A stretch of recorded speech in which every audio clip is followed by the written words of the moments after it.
Hey guys, tonight we're travelling back to a time when central heating wasn't even a fantasy, when wolves weren't on the endangered species lists, and when surviving winter was an actual accomplishment worth bragging about.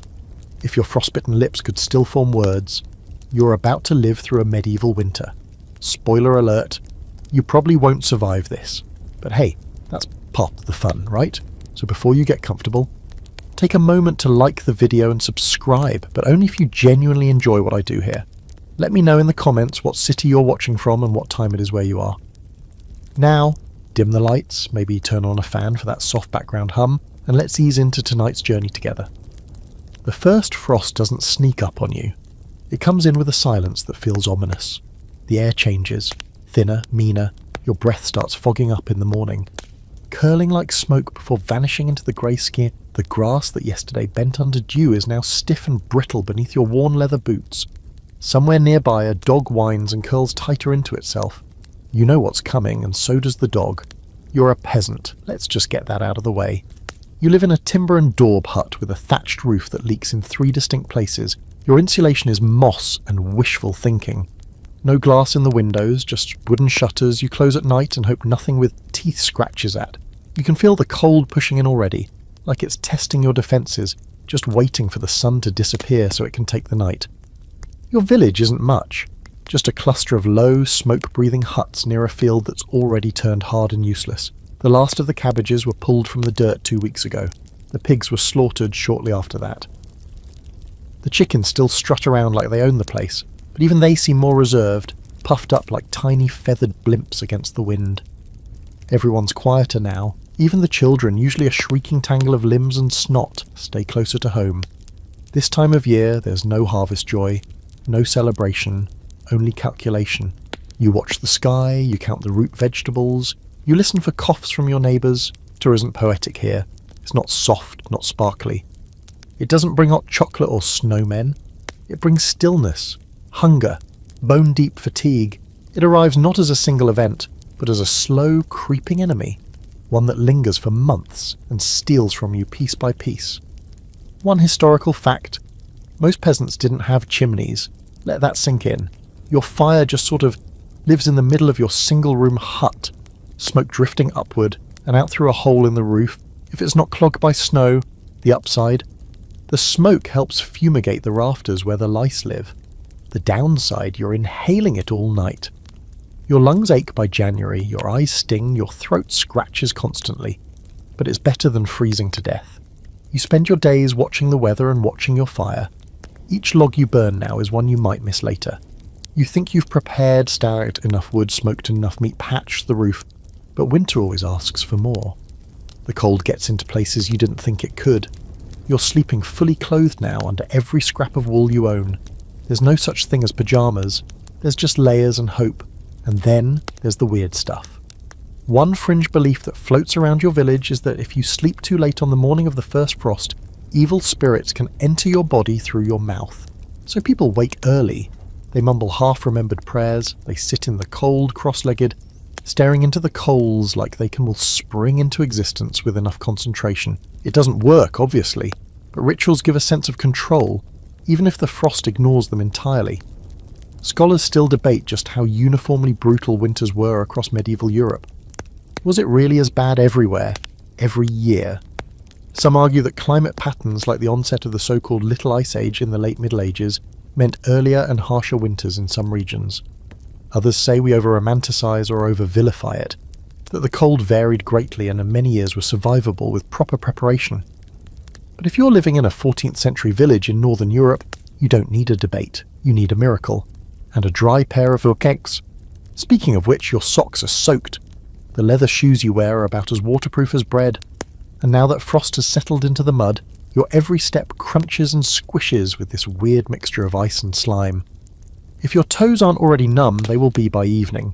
You glance down and realise your big toe has actually poked through a hole. You laugh bitterly. That toe probably won't make it to spring. There's something eerie about these early winter nights. They come fast, like the sun is sprinting toward the horizon.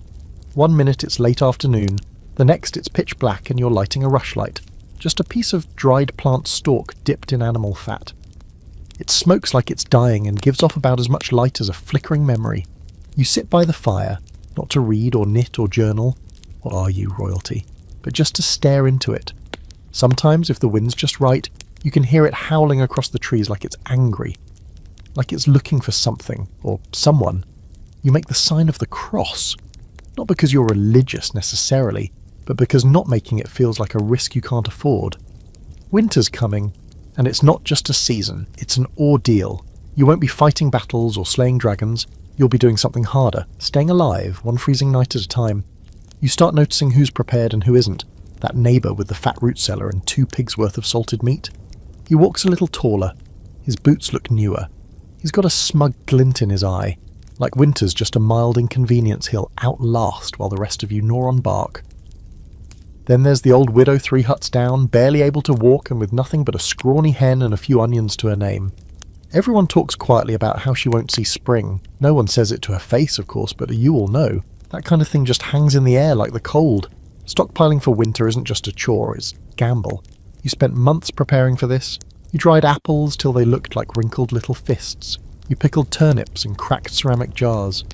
You strung garlic and onions like party decorations from the rafters, and you smoked enough meat to make your clothes smell like a forest fire. You even bartered a pair of old boots for a sack of dried peas. Back in autumn, you felt cautiously proud. Now, with the wind gnawing at the corners of your home, it's all starting to feel insufficient. Salted pork is your treasure, rich, greasy and powerful enough to make your mouth water just thinking about it. You slice it thin, like it's holy, and chew slowly, but you ration it fiercely. A few strips a week, if that. Most days it's pottage, a kind of peasant stew made from grains, beans, maybe a stray bit of root veg, boiled till it loses all texture and about 40% of its dignity. On better days you toss in a bone, not for meat, those are long gone, but for flavour. If the bone's still got a whiff of marrow left, it's practically a feast. Bread is your constant companion, coarse, dense, dark as bark. You bake it in batches, assuming the flour holds out. It doesn't rise much, it's flat and heavy, with a crust like a defensive weapon. It's also the first thing you run out of when your planning falls short. You've heard of richer households using spices, maybe even dried fruit. You wouldn't know. You've never seen a raisin in your life. And then there are the apples. If you stored them right, cool, dry, wrapped in straw, they might still be edible by December. Might. More often than not, they rot from the inside out. So you learn to test them with suspicion. A good one is a sugary miracle. A bad one? Well, you eat it anyway. Hunger rewrites the rules. There's a strange hierarchy to the food in your larder. The stuff you like the most is buried deepest, hidden from others and even from yourself. That last chunk of smoked sausage, that's your emergency joy ration. You plan to eat it sometime in March when the days stretch a little longer and you almost feel human again, unless you get desperate. You always get desperate. Historically, winter starvation wasn't just a fear, it was a scheduled event. In lean years, famine took hold quickly, especially in February and March, when stored supplies ran dangerously low and new crops were still months away. Scholars have debated whether the majority of medieval peasants lived in a near-constant state of malnutrition, and while some argue diets weren't quite as bleak as we think, the fact remains. If your harvest failed, your winter table was little more than a wooden slab of disappointment. And then there are the rumours. Some believe certain households make it through winter not just with food, but with actual comfort. Bacon, honey, even preserved pears. You scoff, but also wonder. Nobles? Sure. Monasteries? Probably. But that weirdly quiet family near the mill? They always seem just a bit too well fed. People whisper, of course, smuggling, thievery, black market flour is not unheard of. But no one asks questions out loud. That kind of talk has a way of turning into accusations, and in winter, accusations can burn hotter than firewood. Sometimes you trade. One day you part with a hand-woven scarf in exchange for a small jar of goose fat. Another day, you offer to repair someone's leaking thatch in return for a slab of hard cheese that smells like an armpit, but tastes like heaven. Bartering is less about fairness and more about who's desperate. It's cold capitalism, pun intended. And there are odd items in your larder that you barely think of until you're desperate enough to eat them. Dried nettles, old rye bread so tough you have to soak it in ale just to chew. Strange mushrooms you're only 70% sure won't kill you. One year, someone in your village tried boiling shoe leather. It worked, technically. It also gave him diarrhea for a week. He lived though, that's the important part. One fringe belief that pops up this time of year is the idea that food stored under moonlight goes sour faster. So you obsess over how your jars are sealed, how the cellar door latches, which sacks sit closest to the wall. It's not that you believe in moon rot, but you're not about to risk that last bit of pickled beetroot just to win an argument with the sky. Here's something odd. Rats seem smarter in the winter. You think they know how precious your food is. You catch one chewing through a sack of oats and you go feral. You chase it with a ladle, yelling things that aren't words. You set traps, plug holes with rags, pray to St. Gertrude, patron saint of cats and weirdly mice too. Nothing works. They always find a way. Every bite they steal feels personal, and the worst part, you're always hungry. Even when you've keyed in, you're still thinking about what's left. You calculate constantly, not just how much food you have, but how long it'll last. You divide meals in your head while chewing. You start cutting corners, thinner slices, more water in the stew, half portions just for today. Before long, that becomes your new normal. You dream about food, not big feasts or roasted boars. Your mind doesn't even reach that far. You dream about a warm loaf of soft bread, a boiled egg, a plum so ripe it explodes in your mouth. Then you wake up and chew on a cold turnip chunk like it's punishment. And in a way it is. The irony is, some of your supplies will spoil before you can use them. The apple you saved too long? Mould. Those dried beans? Bug-chewed. Your planning wasn't perfect, because it never is. Surviving a medieval winter means accepting waste, hunger, and the constant background hum of uncertainty. You sit near your fire, picking onion skin from your stew with dirt-crusted fingers, and you wonder, not for the first time, if this is the worst part. The waiting, the counting. The never knowing if what you have will be enough. You can't escape it anymore. The cold is inside everything. It's in your clothes, in your bones, even in your breath, which puffs out in little clouds that disappear almost as fast as your body heat. You've begun to understand that warmth is not a given. It's a reward, a luxury, and sometimes a memory. Every morning your routine starts with layering, not dressing. Layering, wool over linen, old fur over wool, maybe a second layer of wool on top of that. Your outer tunic is so stiff with wear it creaks when you move, and it smells permanently of wet sheep and smoke. You wrap a scarf over your head and around your face, leaving only your eyes exposed. Mittens, if you're lucky. Otherwise, you shove your hands inside your sleeves and do everything like a cautious crab. Fur, if you can get at it, is currency in the cold. A fox pelt is prized. Rabbit is fine if a bit patchy. You once bartered a half-decent cloak lined with squirrel for a whole week of eggs. You didn't regret it. You still think about that cloak sometimes. It was ugly and smelled vaguely like vinegar, but it hugged your shoulders like a promise. You envy the blacksmith. Not for his job. His hands are always burned, and his ears are half melted from years of standing too close to the fire, but for the heat. His forge is the only consistently warm place in the village. In winter, people invent excuses to visit him. Broken nails, dull knives, mysterious bends in iron that need correcting. Anything to stand near those coals for a few minutes. He knows it too. Sometimes he makes you wait, just to enjoy the look of desperation in your eyes. Your own hearth is functional. It takes a long time to catch, and you burn through more wood than you'd like, but it's better than nothing. The fire lives in a stone pit near the centre of your one-room hut. The smoke, that goes straight up into the rafters, or sideways into your eyes, depending on the wind and your luck. There's a small hole in the roof, barely enough for the thick smoke to escape. Sometimes it works, sometimes your home feels more like a forest fire someone's trying to contain with mud. You've long since stopped noticing the smell. Smoke is everywhere, in your hair, in your bedding, in your mouth. You taste it even when you're not near the fire. But you've also noticed something interesting. Fleas hate it. Smoke drives them out. So does dryness. In summer, you're their buffet. But in winter, with the constant smoke curling through your hut, they pack up and leave. You count that as a win. You sleep by the fire, of course. Everyone does. You drag your straw mattress as close to the embers as you dare without igniting yourself. You wrap yourself in every blanket, every ragged piece of cloth you own. Your feet are always the coldest. You tuck them under the belly of the family dog, if he'll let you. He usually does. He's cold too. Here's the historical reality that might surprise you. Your house has no chimney. Chimneys won't become widespread in Europe until later. Right now, it's you and the fire, battling it out in a box of sticks and clay. and the fire is winning in that it's trying to slowly smoke you like a ham. Some people try clever fixes, hanging pots high to catch smoke grease, propping open shutters to redirect the draft, even suspending herbs in the rafters, hoping the heat will dry them. Sometimes it works, sometimes the herbs catch fire. You learn by trial and error, mostly error. And the worst nights, they're the quiet ones. Not the nights with howling winds or sleet clawing at the shutters.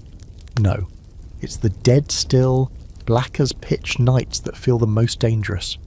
When the wind doesn't blow, the smoke doesn't rise, it just sits, thick and oily, creeping lower and lower until you wake up coughing, eyes streaming, convinced you're dying. You stumble outside for air and nearly freeze solid in seconds. Choose your suffering. There's a fringe belief held by a few of the older villagers that keeping a fire burning too hot during winter invites malevolent spirits. They say warmth can trick the soul into leaving the body early, thinking it's spring. So some people let their fires die down at night on purpose, shivering in silence, yet and trusting that suffering equals safety. You try it once, just once, never again. There's no such thing as fresh air, not indoors. It's all smoke and sweat and mildew. You open the door sometimes just to breathe, but the outside hits like a hammer. Your skin tightens instantly. Your nose runs and freezes in the same breath. The woodpile outside is a block of frostbitten misery. You bring in what you can, stacking it by the hearth where it drips onto the dirt floor. Wet wood smokes more. You pretend not to care. You wonder sometimes what it's like in a castle. Do they feel the cold up there in the stone towers?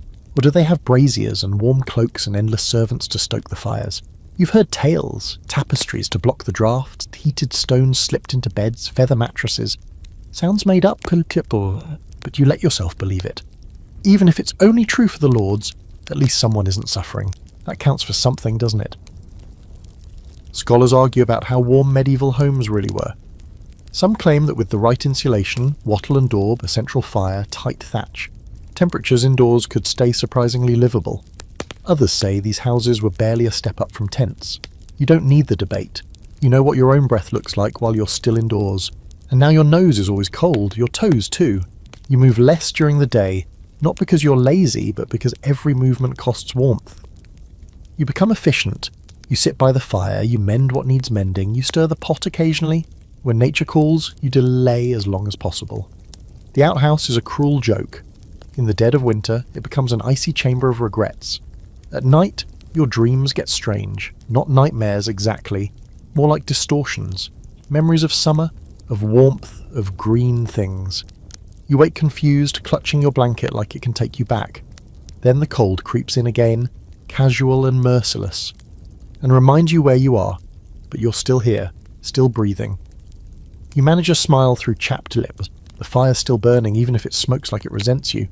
You warm your hands, hold them up to the flickering light and pretend you're somewhere better, just for a minute. By now you've learned that winter doesn't just change the weather, it changes the world. Roads vanish, paths you once knew by heart dissolve beneath blankets of sue and layers of slick, soul-sapping mud. The world becomes smaller, tighter, as if the cold is squeezing it from the edges inward. Travel, even the casual kind, is no longer just inconvenient, it's dangerous. You used to walk to the next village over in an hour or so, maybe trade some goods, swap gossip, visit a cousin who always seemed to have better bread. Now that same journey would take twice as long if you could make it at all. The road is little more than a strip of hardened muck slick with frozen ruts. One wrong step and your ankle's done. One wrong turn and you're just gone, lost to the white. Cartwheels stop turning, axles freeze, hooves slip on icy stone. Even animals hate the cold. The miller's donkey flat out refuses to leave its shelter some mornings, braying like it's being murdered when coaxed out. No one blames it. You wouldn't want to leave either, if your feet were bare and your job involved trudging through frost with bags of grain on your back. Frozen roads change more than travel. They alter communication. News slows down, sometimes to a full stop. What's happening 2 towns away might as well be happening on another continent. Marriages are delayed, deliveries missed, letters unread. Not that you're getting any letters, but it's the thought that counts. The fields are stallant now. All that summer bustle, the frantic planting and weeding, the shouts of children chasing crows, gone. The earth is hard and cracked where it's visible, but mostly it lies hidden under a cold white crust. The plough has been stored, The tools hang still in the shed. The only sounds are crows and the occasional unsettling crack of something settling beneath the snow. You still go out there sometimes, mostly out of habit. You stomp along the edge of the field, stare at the bare trees. Everything feels paused, but not in a peaceful way, more like something holding its breath. Historically, this dormancy was both necessary and terrifying. You couldn't grow anything. You couldn't plant. All you could do was hope that your preparation was enough to carry you through to the thaw. And every winter some didn't make it. Some didn't plan well. Some planned perfectly, but got hit with rot, mould or bad luck. The line between success and tragedy was paper thin and covered in frost. You're starting to feel the isolation too. In the warmer months, the village feels alive, people shouting, arguing, drinking, laughing, fighting. Now, it's muffled. You see fewer people. Most only leave their homes if they absolutely must, wrapped in so many layers they become bundles with boots. Greetings are shorter, jokes don't land, smiles are rare. Too much effort when your lips are cracked. There's one sound that breaks through the silence though.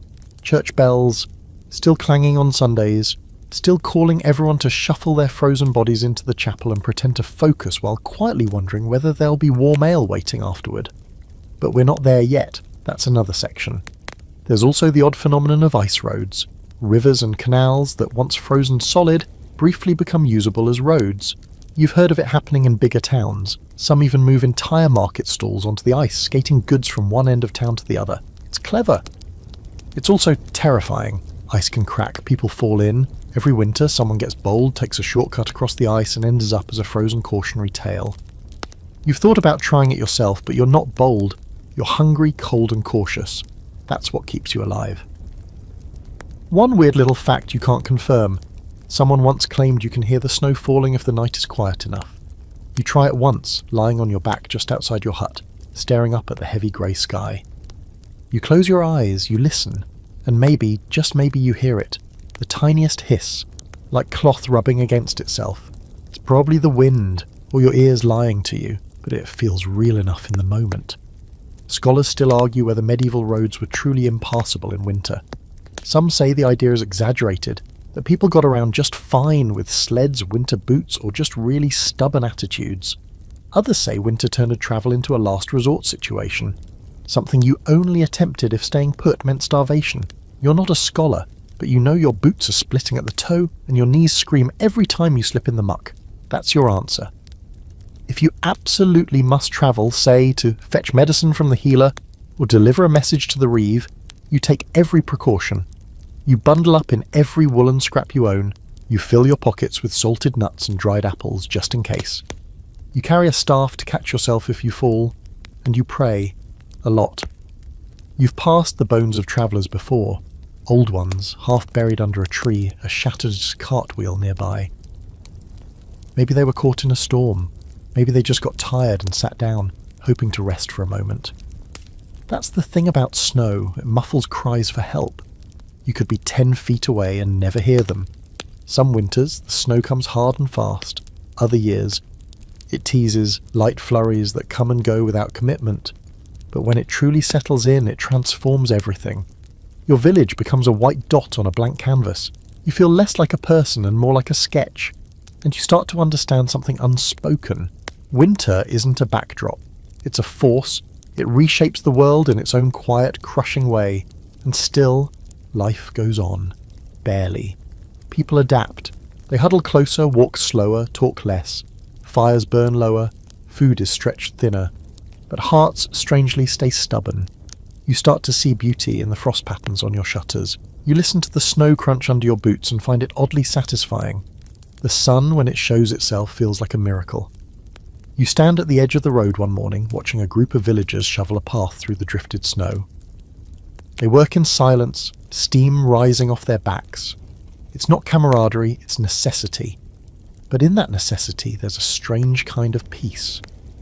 No one's pretending winter is fair or kind, but no one's giving up either. Your days begin in the dark now, not early morning darkness, but full-on soul-sucking. Did the sun just give up? Darkness. You wake up unsure of what hour it is, and it really doesn't matter anymore. Whether it's 5 in the morning or 9, the light outside is the same. A dull grey haze that barely filters through your wooden shutters. You wait for it to get brighter, but it doesn't. You get up anyway. Outside, the village is quiet, blanketed in snow that's been packed down and muddied by dozens of half-frozen feet. The paths between houses are narrow and slick, bordered by icy walls of shoveled sludge.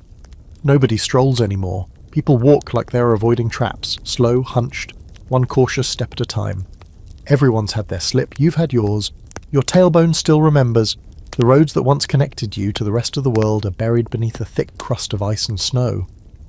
Travel isn't impossible, technically, but it's close. Wagons sit frozen in place, their wheels useless.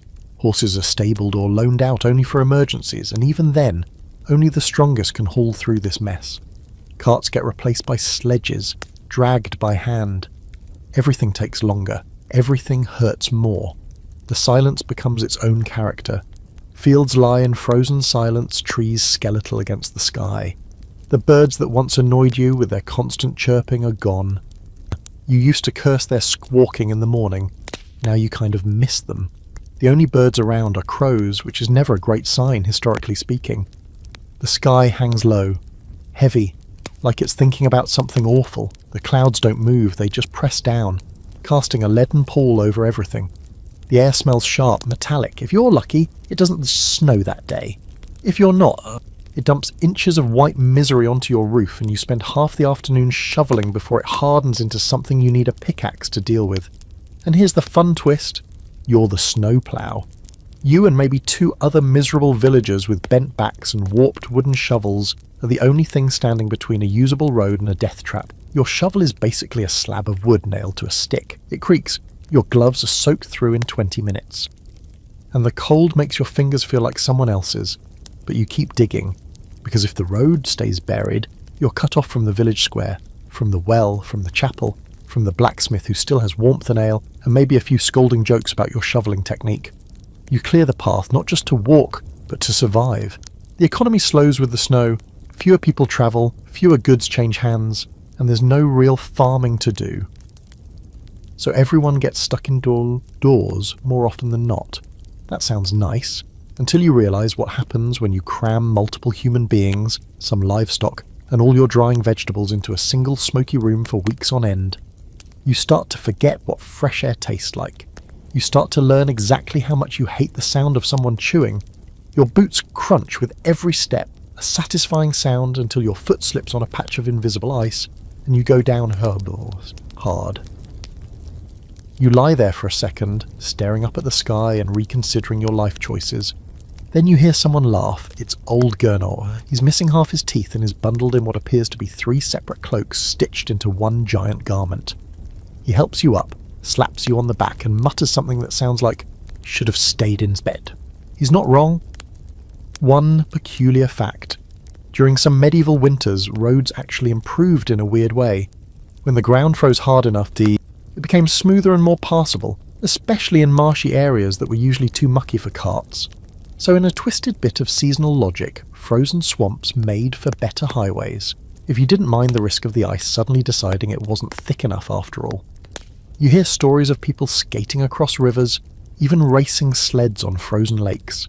You can't imagine having the spare time or energy for that kind of fun, but maybe that's just the cold talking. Or maybe it's because you've seen someone's foot go straight through a patch of questionable ice and heard the scream that followed. Scholars have debated how closed-off villages really were in winter. Some argue that while travel slowed, it didn't halt completely. Trade continued. Pilgrims still wandered. But for you, in your little hut with your sore back and half-frozen toes, it certainly feels like the world has gotten smaller. You haven't seen a stranger in weeks. And part of you wonders if you ever will again.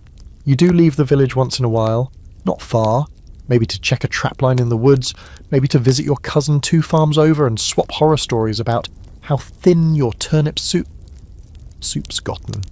The snow muffle sounds so thoroughly that even a short walk feels eerie. No birds, no rustling leaves, no distant dogs. Just the crunch of your boots and the whisper of your breath. You wrap your scarf tighter and pull your hood down low, trying to keep the icy wind from reaching that vulnerable spot on the back of your neck. It always finds a way. The wind is personal, it knows your weaknesses, and yet every once in a while there's a strange beauty to it all. A sunrise that paints the frost in soft pinks and oranges, a stillness so complete it feels holy. A deer in the woods, perfectly still, its breath curling in the cold air. It almost makes you forget how miserable your toes are. Almost. By the end of the day, your boots are soaked through and your legs ache from trudging through snow that sometimes goes up to your knees. You drag yourself inside, shake the snow off your cloak and sit by the fire. Someone hands you a cup of something warm. Probably not tea, but hot water with herbs and hope. You sip it slowly, savouring the steam on your face, and let your shoulders drop for the first time in hours. You've made it another day. You didn't fall through a river. You didn't break your leg on an icy path. You're still here, and in a medieval winter, that's not nothing. That's survival. At first, you think your appetite will slow down in the cold. You imagine yourself sitting by the fire, nibbling thoughtfully on a crust of bread, sipping broth like some kind of sainted ascetic. But no, the cold makes you ravenous. All the time.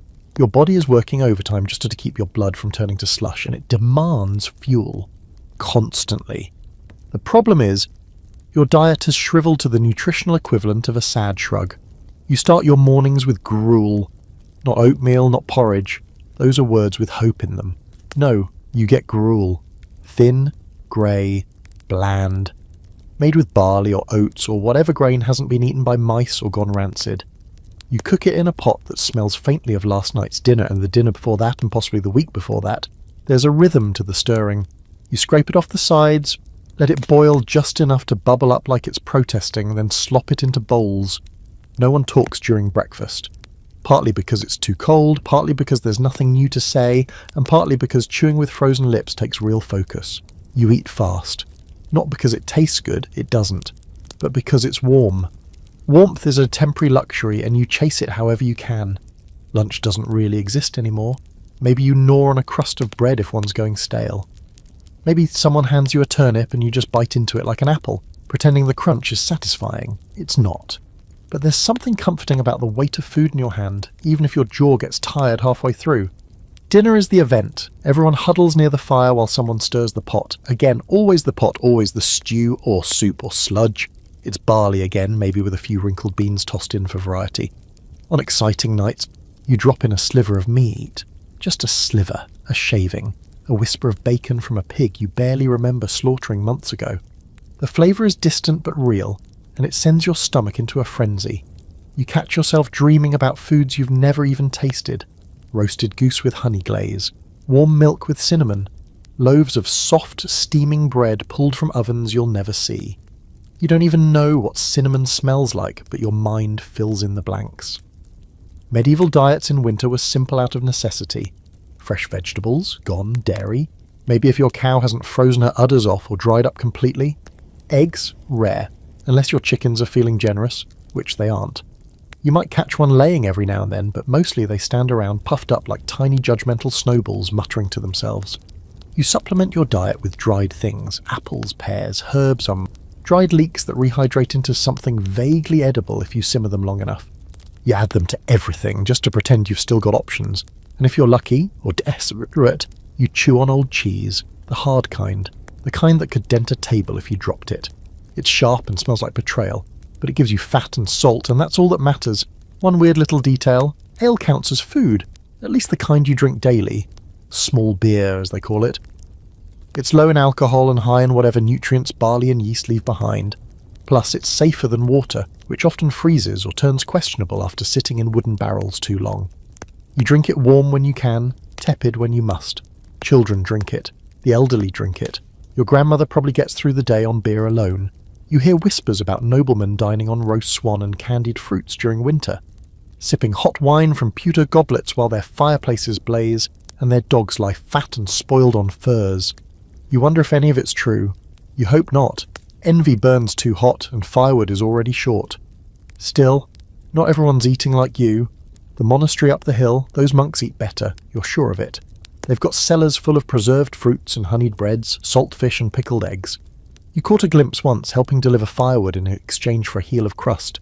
The smell inside was overwhelming, herbs and warm flour, sweetened wine, actual stew with more than one vegetable. It was like stumbling into another world, a holy one apparently. Scholars argue just how dire medieval winter diets really were. Some say peasant families had a wider variety of food than we assume. that even during the coldest months, fermented, pickled and dried foods gave them more nutrients than expected. Others argue the opposite, that deficiencies would, especially in vitamin C and protein, led to scurvy, rickets and weakened immune systems that made winter illness far deadlier. All you know is that your fingernails look weird and your gums bleed when you brush them. Not that you own a toothbrush. Sometimes you crave crunch. Not flavour, just texture. That's what you miss. Everything is soft, mushy, boiled or stale.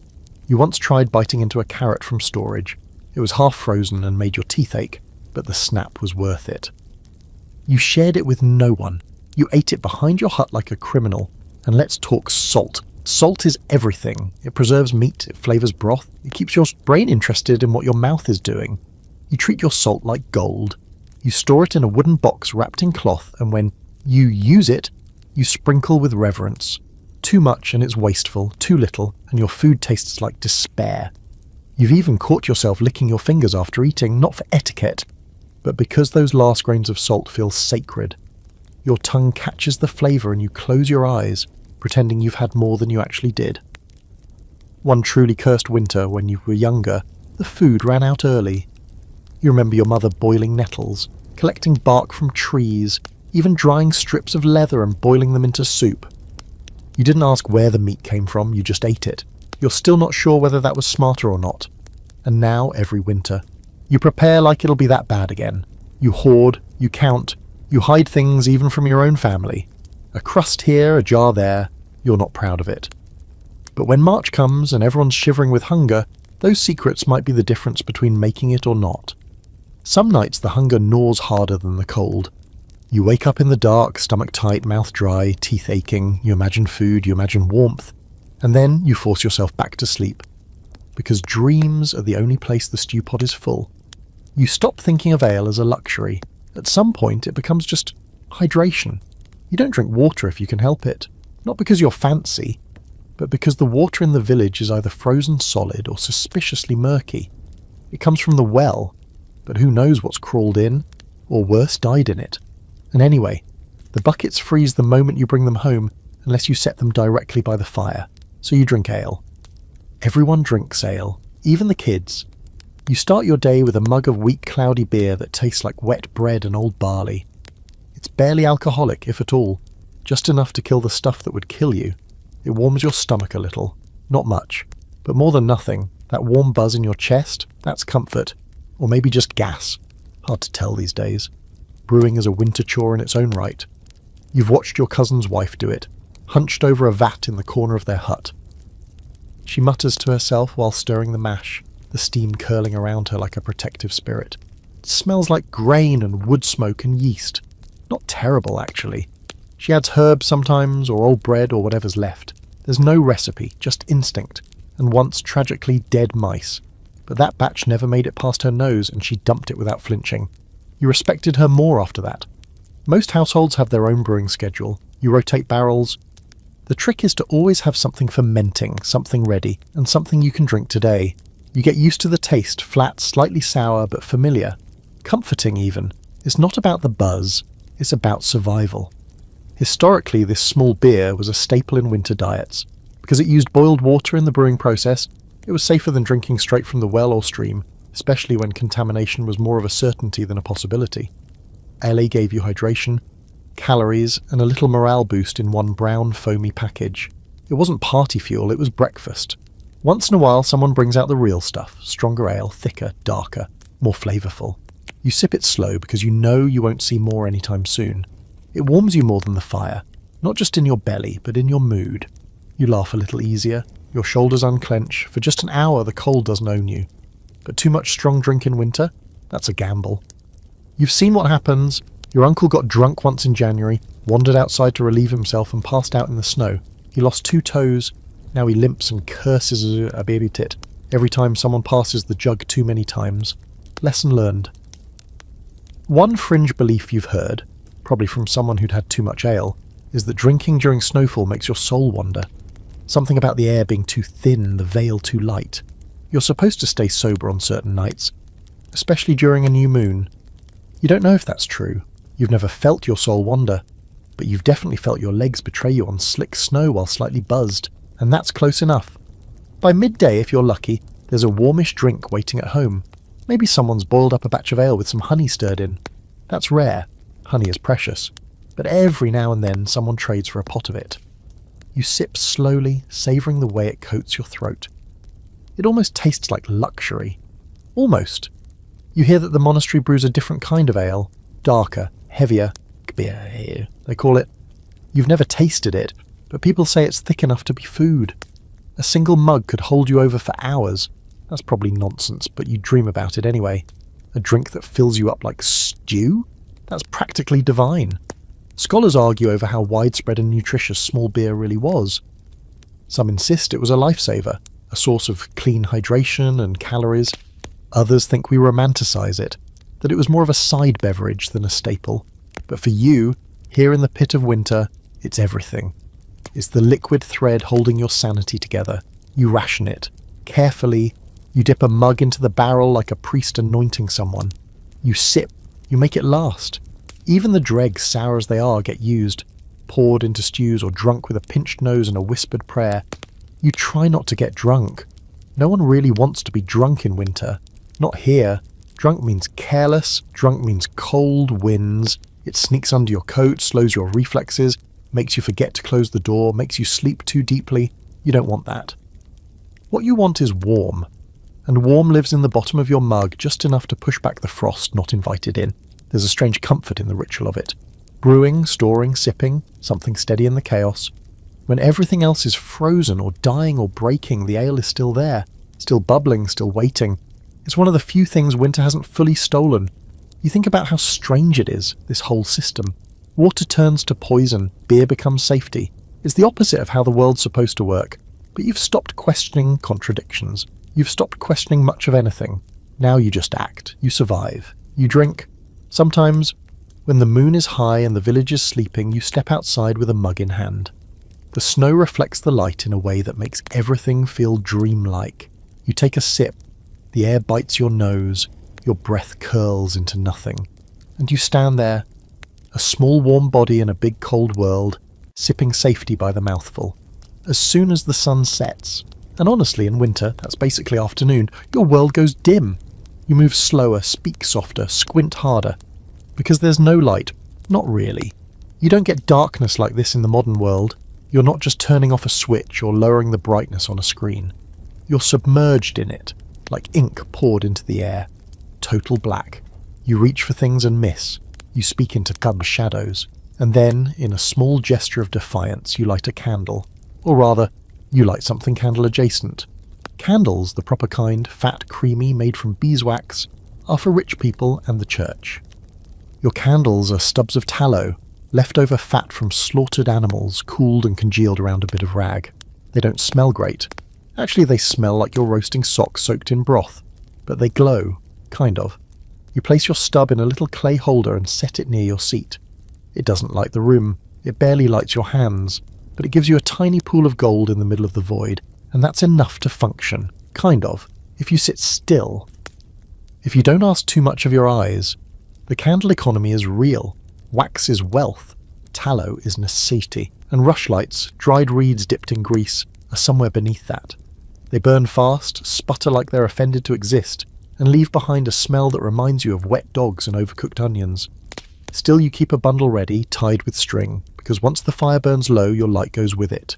You plan your evenings around firewood and flame. You never want to be caught without light after dusk. That's when things go wrong, tools vanish, chamber pots get kicked, people trip and knock into sharp corners that didn't exist earlier. Darkness in a medieval winter isn't peaceful, it's an obstacle course with bruises. And here's the kicker. Candles are currency, literal negotiable currency. You've traded a handful of eggs for a single tallow taper before. You've heard of people exchanging candles for favours, for medicine, even for secrets. The longer a candle burns, the more power it holds. One long-lasting beeswax candle could buy you more respect than a full sack of oats. Historically, monasteries often had the best lighting setups. Not just because they had bees and could make wax, but because they needed to read. Prayers, chants, scripture, they required light. Some monks were even allowed a candle per hour for reading and writing. You think about that with envy as you sit in near darkness. trying to untangle a fishing net with fingers you can't see.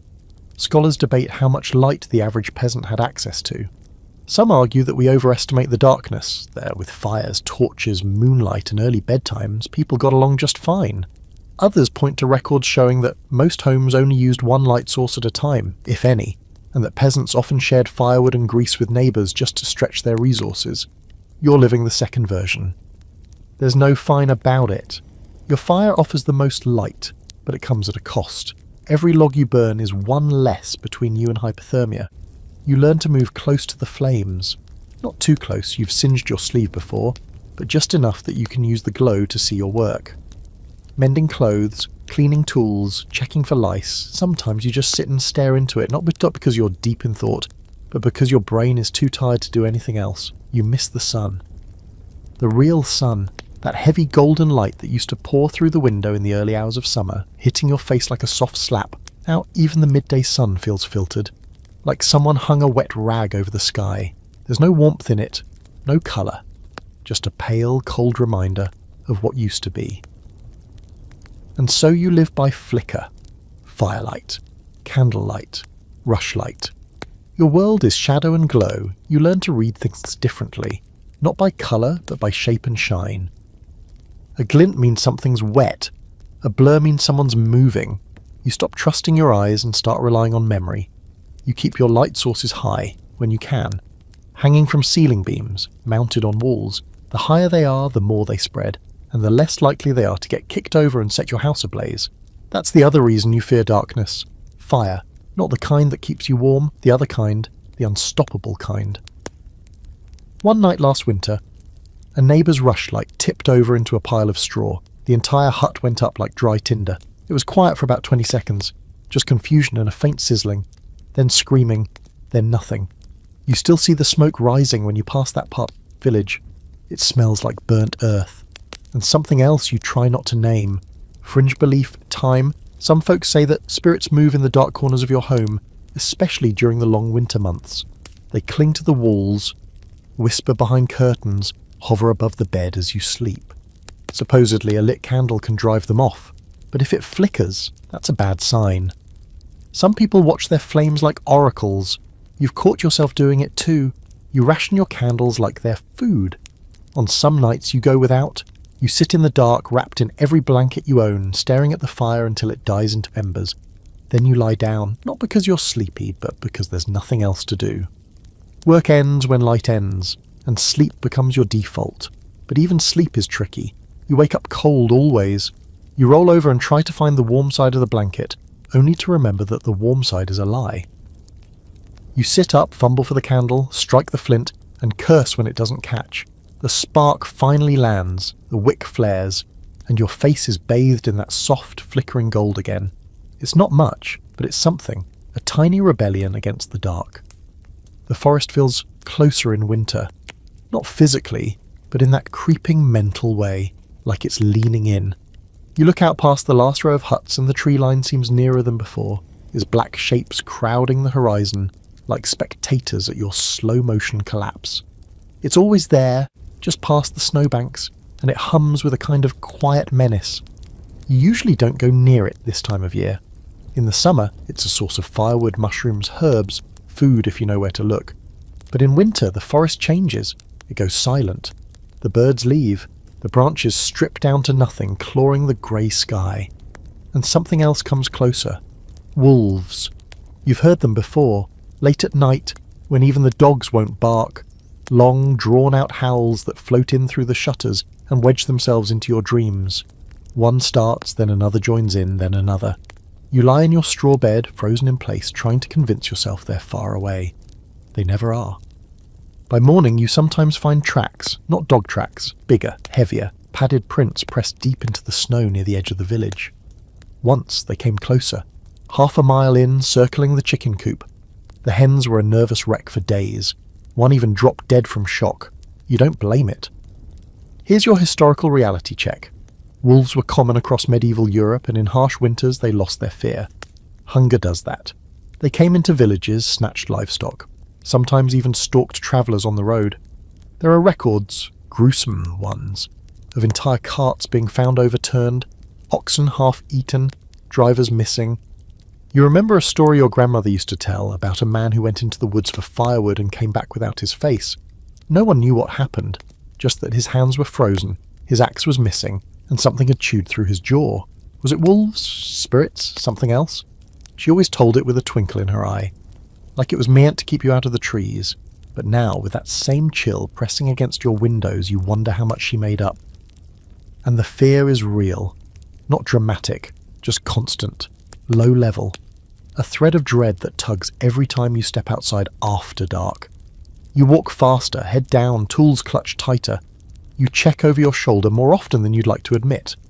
You listen for that crunch in the snow that doesn't match your footsteps. One strange belief people whisper, especially the older ones, is that wolves can understand language. That if you speak of them out loud at night, they'll come. You've seen someone stop mid-sentence and spit on the ground just for mentioning them. You do it too now, just in case. You've also heard that some wolves aren't really wolves at all. They say in the deepest part of the forest there are men who turn when the moon is full.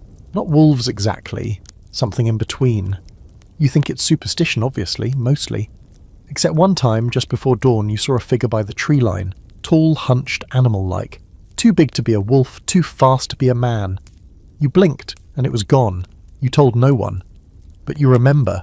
Scholars debate how much of the wolf fear was real, and how much was exaggerated folklore. Sure, actual attacks happened, but were they common? Were they routine? Or were they just the kind of rare event that burned itself into local memory for generations? Honestly, it doesn't matter.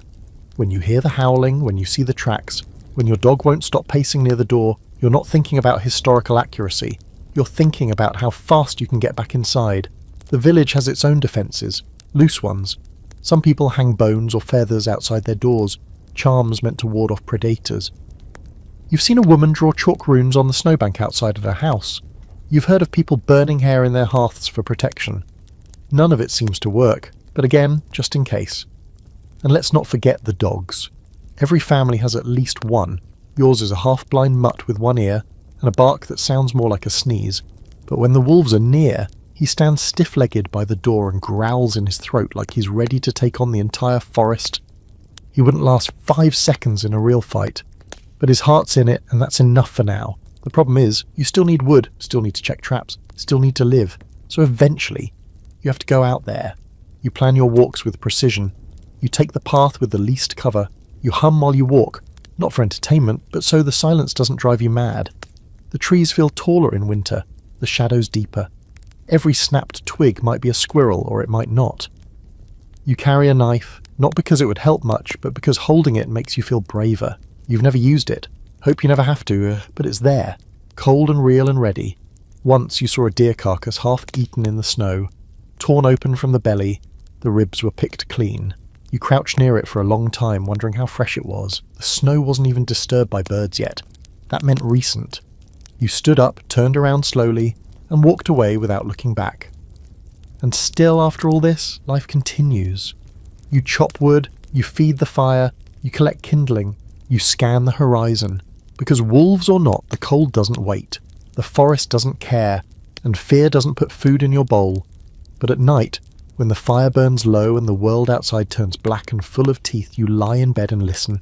Not for wind, not for snow, but for that long, low howl that reminds you that out there, somewhere, something is hungry. It's Sunday, and you know what that means. Time to scrape yourself out of bed, pull on every halfway dry layer you own, and march through the frost to sit in a stone building that's only slightly less freezing than the outdoors, so a priest can remind you that your suffering is probably deserved. Yes, it's time for church. You'd think that during the coldest, deadest months of the year, someone would have come up with a clever excuse to cancel Mass. But no, winter does not exempt you from salvation. If anything, it makes church attendance even more important, because when the crops are dead, the livestock are sick, and your toes are slowly turning purple, that's when the Almighty is paying extra attention. You start the morning with a ritual, not of prayer, but of shivering and layering. Wool under linen, linen under more wool. A fur-lined hood if you're lucky, or at least a scarf that smells like it was last washed during the Crusades. You lace up your boots, already stiff with cold, and step out into a world so quiet it feels like the sky forgot to wake up. The path to the chapel is packed down by generations of freezing feet. Everyone takes the same route, winding between huts and past the well, the snowbanks high on either side like frozen waves. You can already see the other villagers, bundled like walking sacks of potatoes, shuffling toward the same grey stone building at the edge of the square. The chapel isn't grand. It's not even warm. It's a squat rectangle of weather-worn stone with a roof that lets in wind through the cracks. The door creaks open, and the moment you step inside, your nose is hit with the holy trinity of medieval church air. Damp stone, beeswax, and the faintest undertone of body odour. A few candles flicker at the altar. That's it. No roaring fire, no heated pews, just you, your breath fogging in front of your face, and the sound of someone coughing wetly in the back. There's a kind of intimacy in suffering together. You glance around and see your neighbours, the same ones you pass on the road, barter with at the well, and hear weeping through the walls on the worst nights. Everyone looks more hollow in the winter, cheeks sunken, eyes tired, fingers swollen with cold, but they're here, and so are you. The priest enters from the side room wrapped in more layers than you thought possible. His breath clouds around his face as he begins the service. The Latin floats into the rafters, half heard, half understood. Most people aren't paying attention, they're just trying not to fall asleep standing up, because to sit on the stone benches is to become part of the bench. You will freeze. It's not a matter of if, but when. You try to focus, you really do, but your mind drifts. You think about the frost patterns on your window, about the stew waiting back home, if there's any left, about whether your boots will survive another week, and about the 2 candles burning on the altar. Real beeswax, you'd trade your mittens for just one of them. Here's a historical nugget. Church attendance during winter was, in many areas, still mandatory. Not optional. Not if you feel up to it. It was part of your religious obligation. And while the church might forgive your sins, the village wouldn't forgive your absence. People notice who shows up. People remember. Especially in small communities where gossip lasts longer than bread. One fringe belief that makes the rounds in winter: that spirits of the dead walk more freely in the cold months, that the veil is thinner, especially around sacred spaces. So if you don't go to Mass, you risk being mistaken for one of the wandering souls. Or worse, visited by one. Supposedly, missing, church leaves a door open, a crack just wide enough for something to follow you home. You definitely don't believe in that. Definitely, probably. But you still mutter a quick prayer under your breath every time the chapel doors swing shut behind you, just in case. The homily is about suffering today. Of course it is. Trials of the flesh, endurance, God testing your faith. It's hard not to take it personally. You shift your weight from one numb foot to the other, and wonder whether God's ever stood barefoot in frozen mud for 2 hours. There's music, sort of. A hymn sung in a flat, mournful tone that makes you question whether the original composer had ever heard joy. The melody is slow, the harmonies are vague, and everyone sings like they're afraid to wake something. Still you join in, because even a grim tune is better than silence. You notice a kid sitting near the front, probably about 8 or 9, eyes closed, swaying gently, definitely asleep. No one stops him. Everyone gets it. If he falls over, someone will catch him. Or not. Honestly, if no one has the energy to care, communion is offered, and you shuffle forward with the rest. The host is stale, the wine is bitter. But for a brief moment you feel something warm. Not physically, but emotionally. Like you belong. Like you're part of something that stretches beyond your own little suffering. Some scholars argue that church provided a kind of psychological relief during winter. Not spiritual in the divine sense, but communal. A place where villagers could gather, connect, and reaffirm a sense of purpose, even if that purpose was just to endure. You think there's truth in that? You might not understand every word the priest says, but you understand the silence afterward. The shared ache, the quiet strength. The service ends with a blessing. Everyone exhales, not in joy, just in relief. The real victory of Mass isn't spiritual enlightenment, it's survival. You made it through without collapsing, freezing, solitude, or saying something blasphemous out loud. You file out with the others, boots crunching on the snow, cloaks whipping in the wind. The sun, if it's even out, offers nothing but a pale suggestion of light. But you feel slightly steadier. You've been seen, counted, reminded that you're not alone in the cold. Back home, you peel off your damp outer layer and sit by the fire. You rub your hands together, still half numb or half numb. You close your eyes and try to remember one line from the priest's sermon. You can't, but that's fine. You went. You did your part, and now, for another week, your soul's as safe as it's going to get. Your skin starts to betray you in small, quiet ways. First, it's your fingers. They dry out, crack, and peel until your knuckles are raw and red, like they've been through a cheese grater. Then it's your ears, burned and brittle from the wind, flaking little bits of flesh like they're trying to disappear altogether. Eventually, it's your toes. They go numb, then tingle, then ache. You wiggle them in your boots, hoping for warmth, hoping for feeling. One morning you don't feel anything at all. You don't panic, not right away. Numb toes are just part of winter, but when you pull off your boots and see that one of them is turning grey at the edges, your stomach drops. That's not normal cold, that's something worse, that's frostbite. The word itself doesn't exist yet, not in the neat medical terms you might hope for. But the condition? Oh, it's very real. You hear it called different things: black toe, winter rot, cold's bite. All of it means the same thing. Part of you is slowly dying and you probably won't get it back. You soak it in warm, not hot, water, as gently as you can manage. You wrap it in wool. You curse your boots. And then you limp through the day like it's nothing.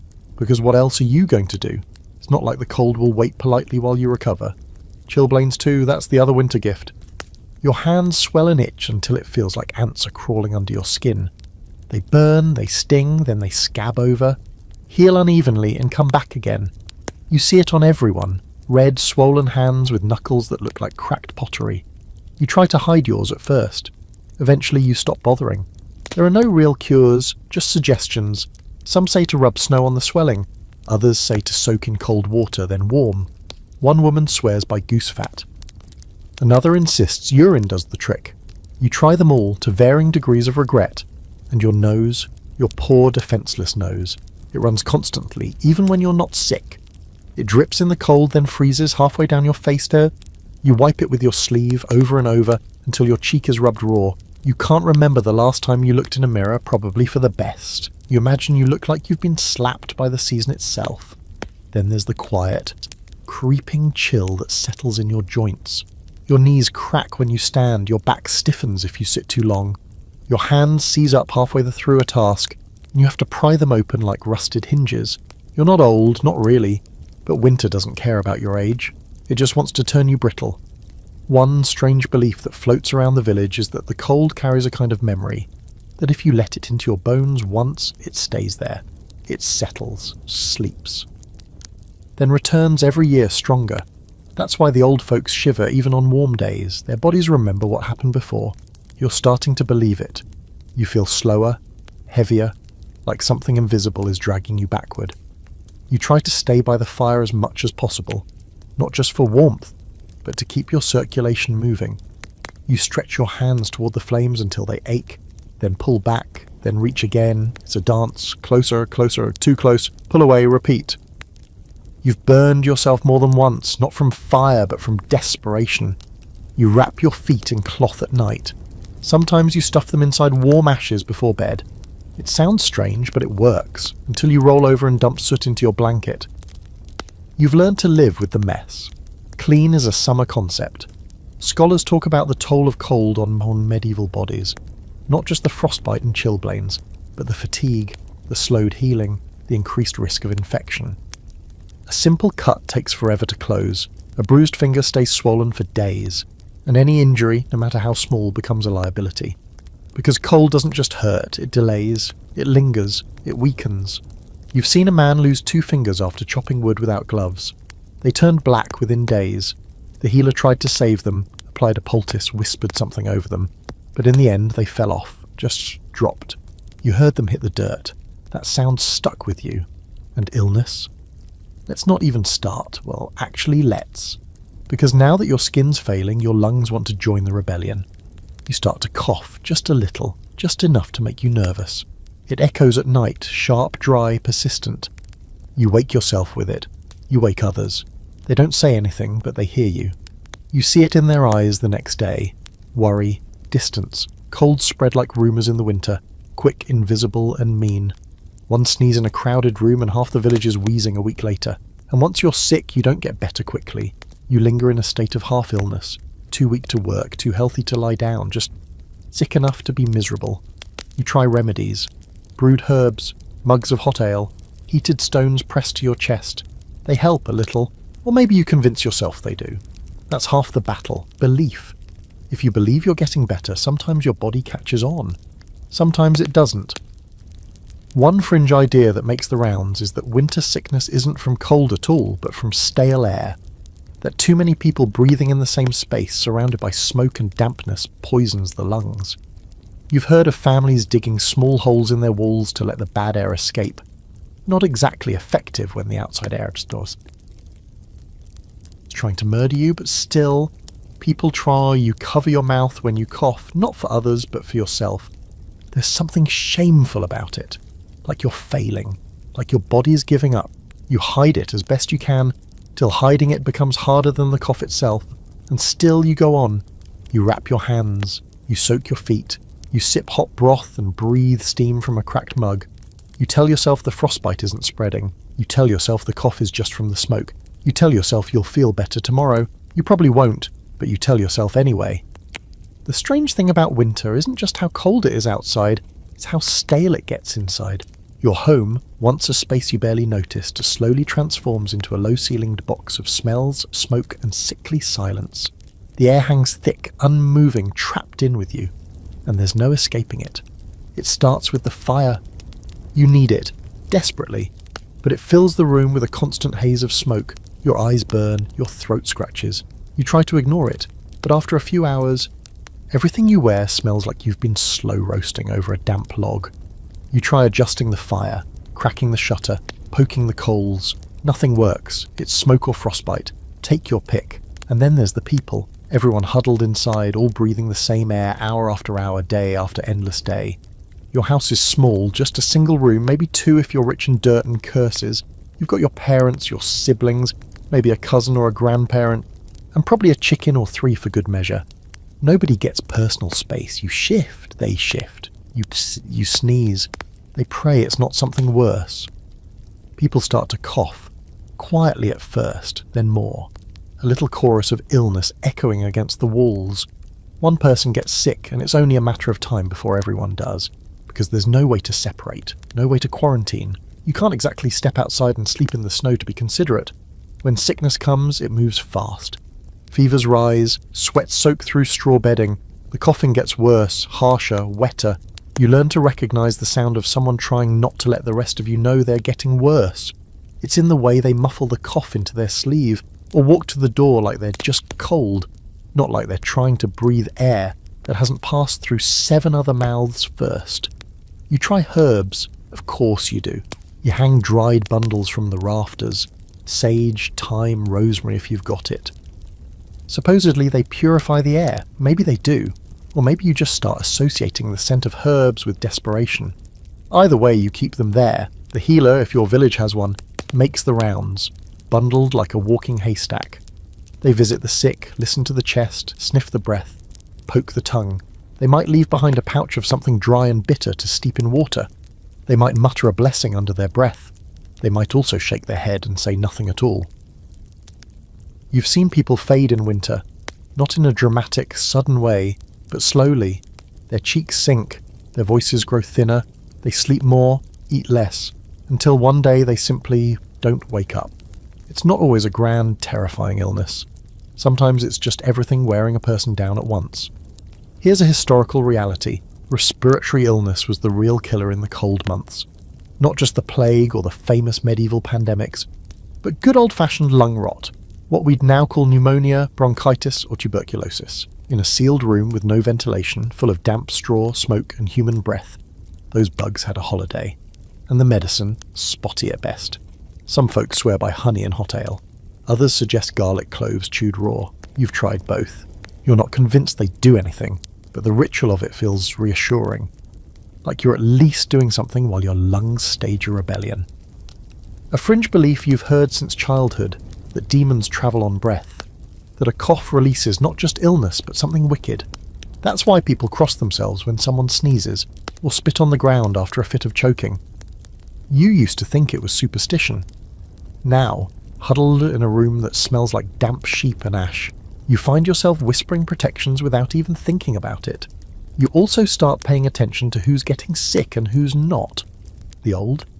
Of course, the children often, but sometimes it's the healthiest looking man who suddenly can't stop coughing, and the tiny woman who survives the winter without so much as a sniffle. There's no logic to it, no pattern, just luck or lack of it. Some scholars debate how effective medieval remedies really were. They weren't useless, not entirely. Herbs like thyme and mint have actual antimicrobial properties. Honey too, but without understanding germs, people were mostly fumbling in the dark, swinging sticks at shadows. It's easier to mock them now, but when your cousin is coughing blood and your house smells like a peat bog, superstition starts to look a lot like survival instinct. You start sleeping closer to the fire. Not for warmth this time, but because the heat seems to help your breathing. You wake in the middle of the night, chest tight, nose frozen, and inch yourself closer until the tips of your toes start to tingle. Sometimes you stay up just feeding the coals. Just watching them glow, just waiting for the coughs around you to fade. It's in these quiet hours that your thoughts get weird. You start wondering if the cold itself is a kind of illness, not just something that lets disease in, but something alive, hungry, like it seeps into your home, into your chest, and curls there. Feeding, the animals get sick too, the dog starts sneezing. A chicken dies for no reason. You bury it in the frozen garden, the soil like iron. You don't say anything. No one does. Another little loss, absorbed into the rhythm of the season. By late winter, your sense of smell is gone. Everything just smells like wet, or smoke, or the sour rot of old potatoes stacked too long in the corner. You go nose blind to your own sickness. You start to wonder if that's a mercy. You try not to think about what happens if you do die. There's no burial right away. The ground's too hard. You would be wrapped in cloth, stored somewhere cold, sometimes literally in the snow, or in a barn or near the church, waiting for the thaw. It's a grim thought, but not uncommon. The dead sometimes linger longer than expected in winter.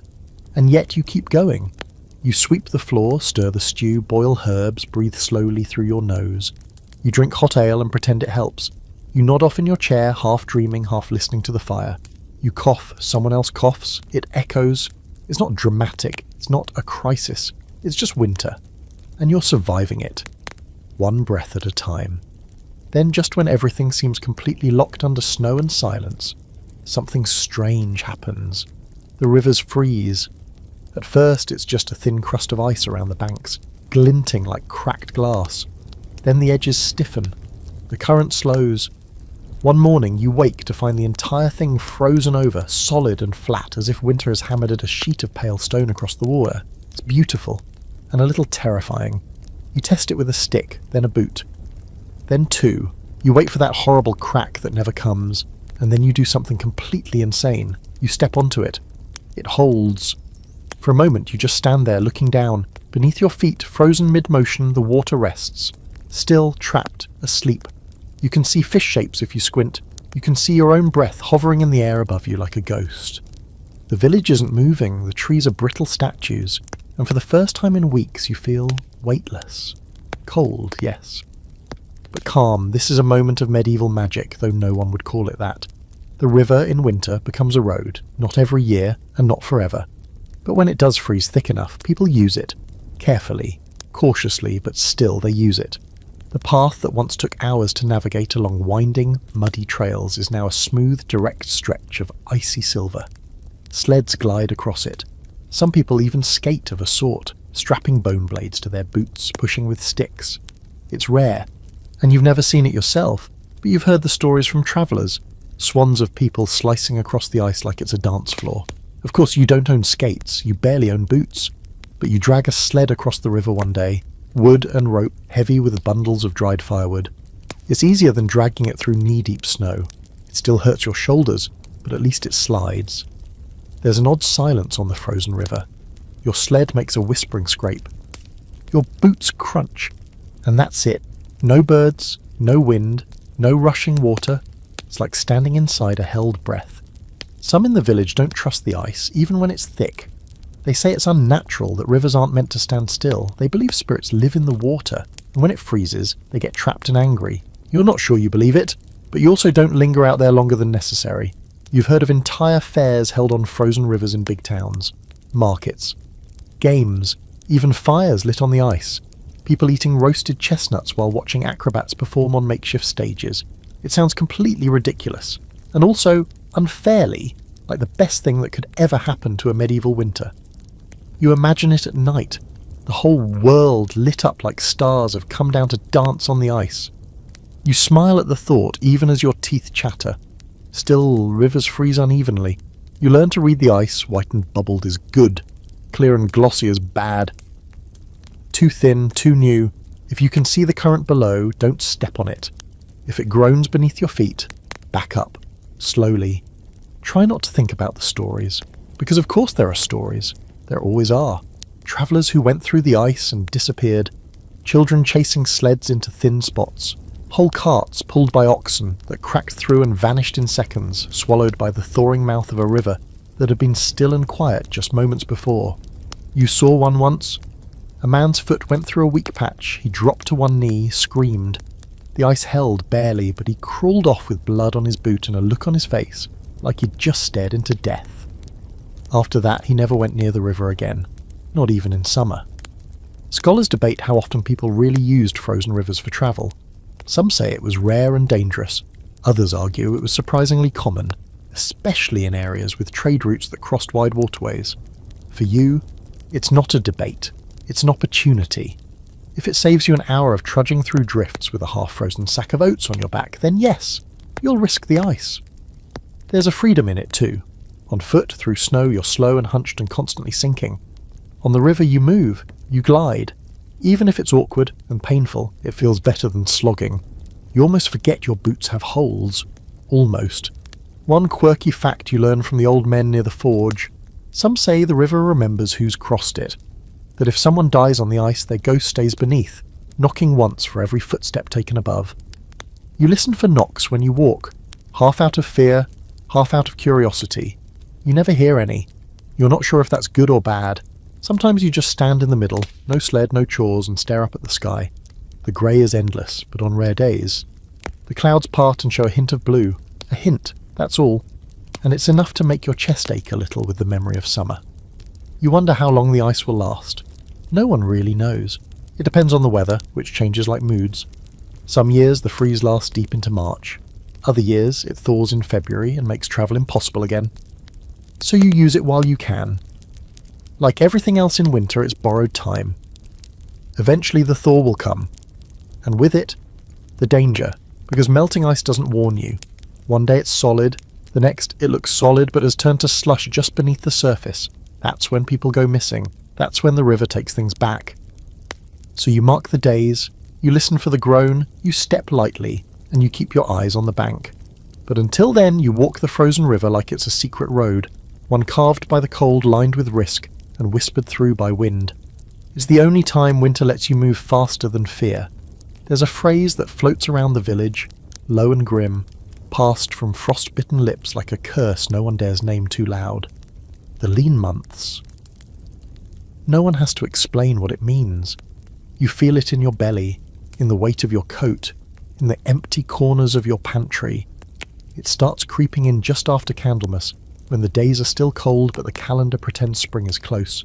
February rolls in like a thin stray dog, hungry and mean, and March kicks you while you're down. By now, most of your food is gone. Not running low, gone. The roots have shriveled, the jars are empty. You've stretched every dried bean and crust of bread as far as it can go. The grain you once scooped freely is now measured out in trembling handfuls. You find yourself bargaining with yourself. If I eat half hour and half tomorrow, maybe I'll have enough left for next week. But you're not sure what enough even means anymore. Hunger isn't just in your stomach now, it's in your thoughts. You think about food constantly, not big feasts, not dreams of roast meat or overflowing platters. You fantasize about a warm turnip, a thick slice of bread, a boiled egg, something simple, something real. You chew on memories and the cravings get weird. You'd give anything for something crunchy. Everything is soft now. Gruel, stew, mash. Your teeth feel forgotten. You consider chewing on bark. You remember an old story about boiling belts? Leather soup. It sounded ridiculous once. Now you wonder what kind of belt makes the best broth. Historically, these late winter months were the hardest across medieval Europe. Spring planting hadn't yet begun, and the previous year's stores had already been scraped down to dust. In good years, villages rationed carefully. In bad years, people starved. quietly, slowly. No drama, just a long thinning out. Your neighbours are quieter now. Less laughter, less yelling, even the chickens seem subdued. Everyone walks with a kind of hollow stillness, the kind of movement that says, I'd rather not, but I have to. You see the children picking at frostbitten moss, poking the snow for anything green. You catch yourself watching them and wondering if they'll be the ones who don't make it. You immediately hate the thought, but it doesn't leave. The fire burns lower these days too. The woodpile is a sad little stump of sticks and regrets. You make choices now, warmth or food, heat or light. If you're lucky, you find a dead branch fallen from a tree. If you're not, you burn furniture, or bits of fencing. You hear someone burned a wooden spoon last week. You've burned worse. One fringe belief says that hunger in late winter isn't just physical, it's a kind of punishment, a purging of the soul through the body, suffering before spring to make the land more fertile. You don't buy it, but you also don't have the energy to argue. You try distraction. You carve things badly. You mend clothing even if it doesn't need it. You hum songs your grandmother sang. You tell stories to your siblings, changing the endings to something softer than reality. It works, a little, but not enough to stop the gnawing. Sometimes you find scraps, forgotten ends of dried fruit, a sliver of old cheese, a wrinkled apple half frozen in the bottom of the cellar. You eat them like treasures, slowly, reverently. You chew as if time itself can stretch the flavour. And then there's foraging, a cruel joke in this season. The snow is melting in patches, revealing cold, dead earth. You dig through it anyway, hoping for wild garlic, nettles, bitter greens, anything that hasn't been claimed by winter. One day you find a few sad mushrooms. You bring them home, giddy. They taste like damp wood and revenge, but you eat them with joy. A scholarly debate persists about whether communities truly starved every year, or whether we overstate the suffering. But you don't care about the argument. You care that your cousin fainted while fetching water, that the old man down the lane hasn't been seen in days, that your own fingers tremble more than usual. Debate all you want. You're hungry. Even the animals look thinner. The dog's ribs show, the chicken's combs have faded. One goat in the next field are keeled over during the night. Its breath rising one last time in a silver puff. The family butchered it before breakfast. They shared a little of the meat. You didn't ask for any, but you thought about it, all day. And when someone does share a meal with you, a bowl of soup and a chunk of a root, it feels like a miracle. Not just the food, but the gesture. Kindness tastes better than salt. You make tea out of whatever you can boil. Herbs, bark, old spices, dried berries. Anything to trick your stomach into thinking it's getting something substantial. You hold the warm mug to your chest and pretend it's a meal. It works, sometimes. You even say mmm out loud like a madman. Nights are the worst. Hunger sharpens in the dark. Your stomach growls like an animal. You try not to wake anyone. You shift, turn, curl into yourself. You dream of food, not banquets, but scraps. One night you dream of a single plum, perfectly ripe, dripping juice down your chin. You wake up chewing your blanket. There's no room for pride now. You dig through ash piles for dropped food. You boil bones a second time, a third. You soak bread until it swells, trying to make it feel like more. You eat things you wouldn't have touched a month ago. You stop asking what's in the stew, and yet you survive, just barely. You wake up each morning with a dry mouth and a tighter belt, but you wake. That's more than some. You start to believe that maybe, just maybe, you'll see spring, that a sprout will crack the ground again, that you'll taste something green. But not today. Today is lean. Today is grey. Today is gnawing. And still you carry on. Then when things are at their bleakest, when the air smells like mould and boiled root and your stomach feels like a shriveled walnut, something truly ridiculous happens. People throw a party. Midwinter festivities aren't about joy, not really. They're about defiance. It's like everyone collectively looks at the snow, the cold, the bare cupboards and says, nope, we're not dying today. So you dress in your least horrible clothes, wipe the soot off your face and trudge toward the village square with your ribs poking your tunic from the inside. It's not grand. Don't imagine fireworks or feasts. It's patchy and cold and half-muttered, but it's something. Someone has dragged out a little ale from their stores. Someone else has an old drum that thumps out a rhythm so slow it barely qualifies as music. There's dancing, if you can call it that. More of a swaying, hunched sort of movement. Like everyone's knees are on strike, but their souls remembered the steps. You're not even sure which festival this is. Candlemas, some saint's day, a pre-Christian ritual the elders refuse to explain, doesn't matter. What matters is there's a fire in the middle of the square and people are standing around it smiling, teeth chattering and eyes brighter than you've seen in weeks. Historically, this wasn't unusual, even during the hardest parts of winter. Medieval communities found ways to mark time with celebration. It was less about excess and more about resistance. A way to remind yourself that you're still human, not just a walking stomach wrapped in layers of scratchy wool. Someone tells a story, old winding, with a lot of unnecessary side characters and a goat who probably symbolises something. You laugh anyway, because laughter warms you in a way the fire can't. You drink a mug of ale that tastes like warm vinegar. You pretend it's wine. You pretend you're full. There's food, of course, not a feast, but a few hoarded treats that somehow survived into the lean months. Someone passes around dried fruit. Another person brings out a precious lump of hard cheese, which is sliced so thin it's nearly transparent. You get a bit of oat cake that tastes mostly of smoke and memories, but still, you eat it like it's gold. One of the older women, bent like a shepherd's crook and twice as sharp, starts singing. A low, wordless chant. Others join in. It builds slowly, layer by layer, until the whole group is humming the same tune. You don't know the words. Maybe there aren't any. Maybe it's just the sound you make when the fire is warm and your feet are cold and your heart wants to remind itself it still exists. A fringe tradition you remember from your childhood creeps into the mix. Something about tossing grain into the fire to bless the coming harvest. Someone does it, scattering a precious handful of oats into the flames. The fire crackles, sparks fly. For a second, everyone's eyes reflect firelight and hope, then it's gone, but the silence afterward feels holy. There's a debate among historians about just how pagan these midwinter customs were. Were people secretly keeping the old ways alive under a thin Christian coat of whitewash? Or were they genuinely reformed, just adding some local flair to the church calendar? You don't know. You just know that standing in the cold surrounded by people who shouldn't have anything left to give, but give anyway, is its own kind of religion. The children somehow still have energy. They chase each other around the fire until one of them wipes out spectacularly on the ice, and everyone laughs. There's no malice in it, just that relieved human sound that says, "We're still here." You join in, if only because it's the first real sound you've made in days. Eventually someone passes around a pipe. It's filled with something harsh and herbal, probably sage or dried mugwort.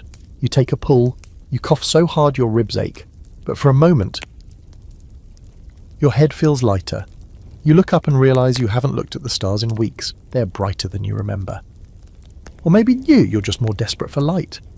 Later, someone brings out a mask. It's crude, made from old leather and bits of bone, with a twisted grin carved into the surface.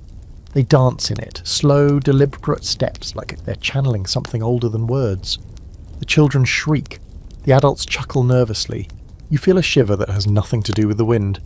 Some part of you wonders how many centuries this has been happening exactly like this. One peculiar thing, you see people giving away food. Not hoarding, not trading, but giving. A crust here, a spoonful there. There's something about the shared suffering of winter that makes people softer. Not always, not consistently, but in these moments, generosity survives.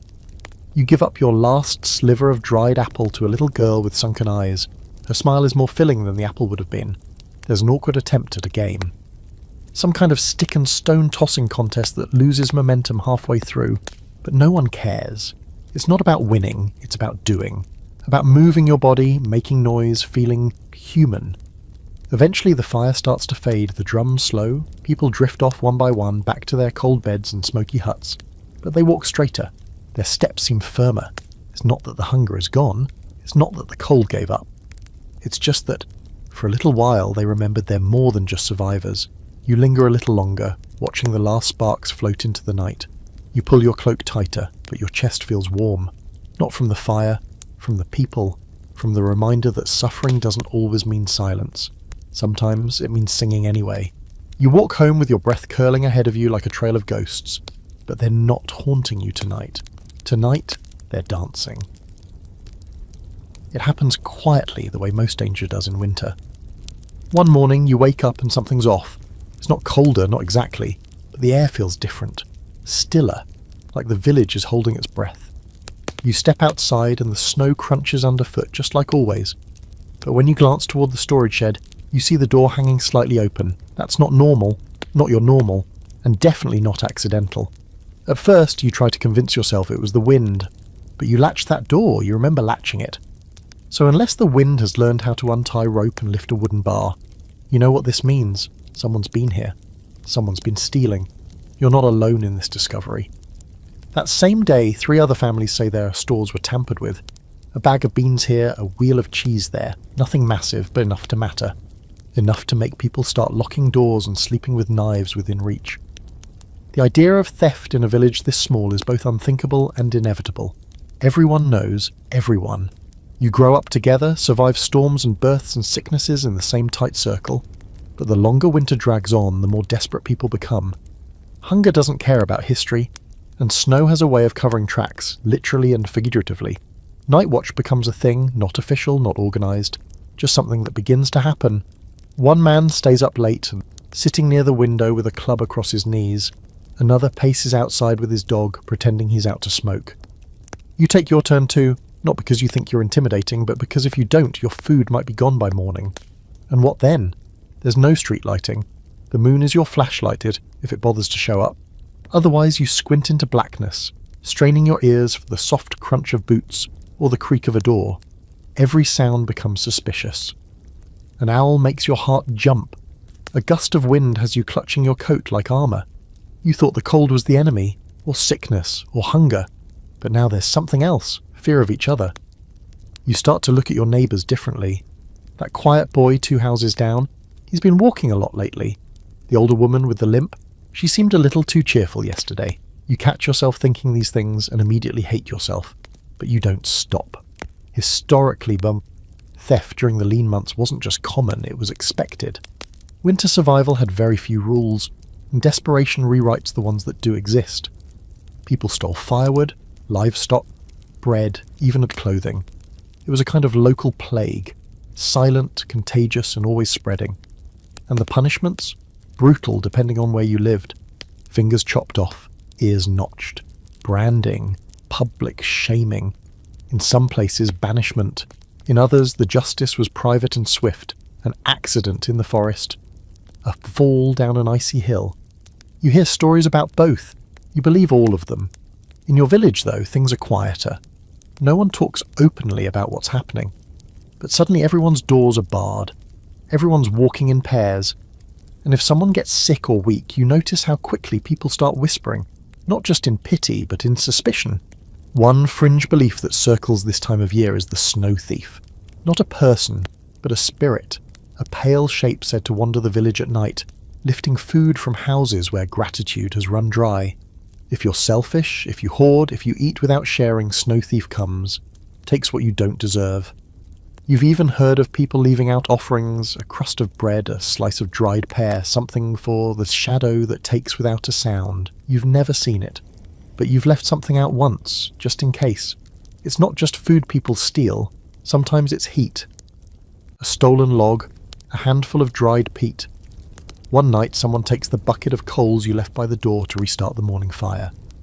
You wake up to a dead hearth, and a room so cold your breath hangs in the air like silk. You spend an hour relighting it. Your hands shake all day. You don't say a word. You've taken to hiding things. A sack of grain under the floorboards, a wedge of cheese wrapped in cloth and tucked into a hollow behind the hearth. Not because you're selfish, and not because you don't care, but because you're afraid. Because when everyone's starving, kindness starts to look like weakness. And yet, not everyone gives in to fear. You notice the baker sharing bread with a neighbour whose supplies were stolen. You see 2 boys dragging firewood from the forest and leaving small bundles on every doorstep. No one says anything about it, but the gesture speaks louder than any sermon. One evening, the blacksmith calls a meeting. People gather near the forge, stamping their feet, rubbing their hands together.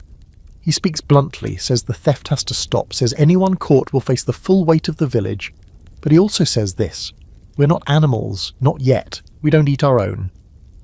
You nod along with everyone else, but in your heart you wonder, because the line between our own and someone else gets blurry when you haven't eaten in 2 days, when your fingers are numb, when your kid is crying because there's no broth left. That night, you take your turn on watch. You sit by the window, eyes stinging with smoke and exhaustion, knife across your lap. The moon is out. The snow glows faintly. It's quiet, too quiet. You try to stay alert, but your thoughts drift. You think about what you'd do if you caught someone, really caught them. Would you yell? Would you fight? Would you forgive? You never find out.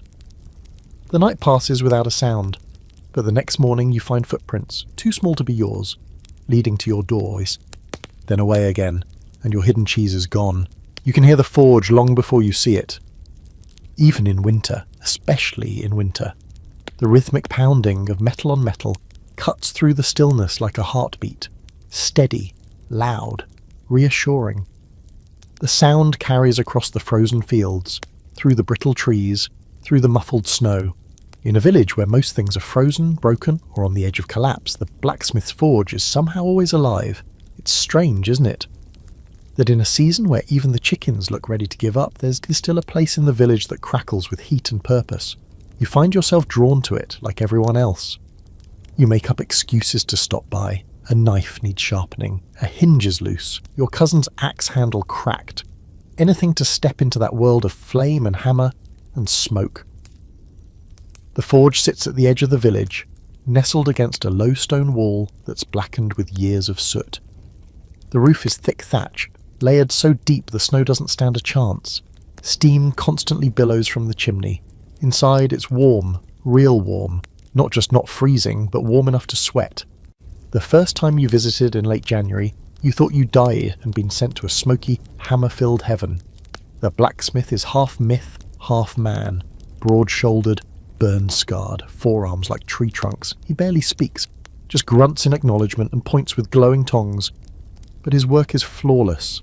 Hooks, nails, blades, horseshoes, he shapes them all with an ease that borders on witchcraft. You've seen him pull glowing iron from the fire and hammer it like it owed him money, the sparks lighting his face in flashes like a storm trapped indoors. And in winter, his forge becomes more than a workplace. It becomes a refuge. It's not official, of course, there's no sign, no invitation. But everyone knows, if your fingers are too cold to bend, if your spirits are cracked like your boots, if you just need to feel something besides the ache of being alive in the middle of February, you go to the forge. He lets you stay, doesn't say much, just nods toward a bench near the wall, away from the sparks. Someone's always there, an old man wheezing into his scarf, a young mother with red fingers wrapped around a clay mug, a boy dozing with his back against the stones. You sit, hold your hands out to the heat, and feel the cold start to lift, slowly, stubbornly. One historical fact. The blacksmith wasn't just a tradesman in medieval life. He was vital, essential. Metal tools weren't just conveniences, they were survival. The forge was where agriculture and weaponry and household function all intersected. Without him, your ploughs rust, your doors break, your knives dull. He's not just a worker, he's the beating heart of the village. But in winter, his value goes beyond the practical. His forge radiates life. You can feel it in your bones.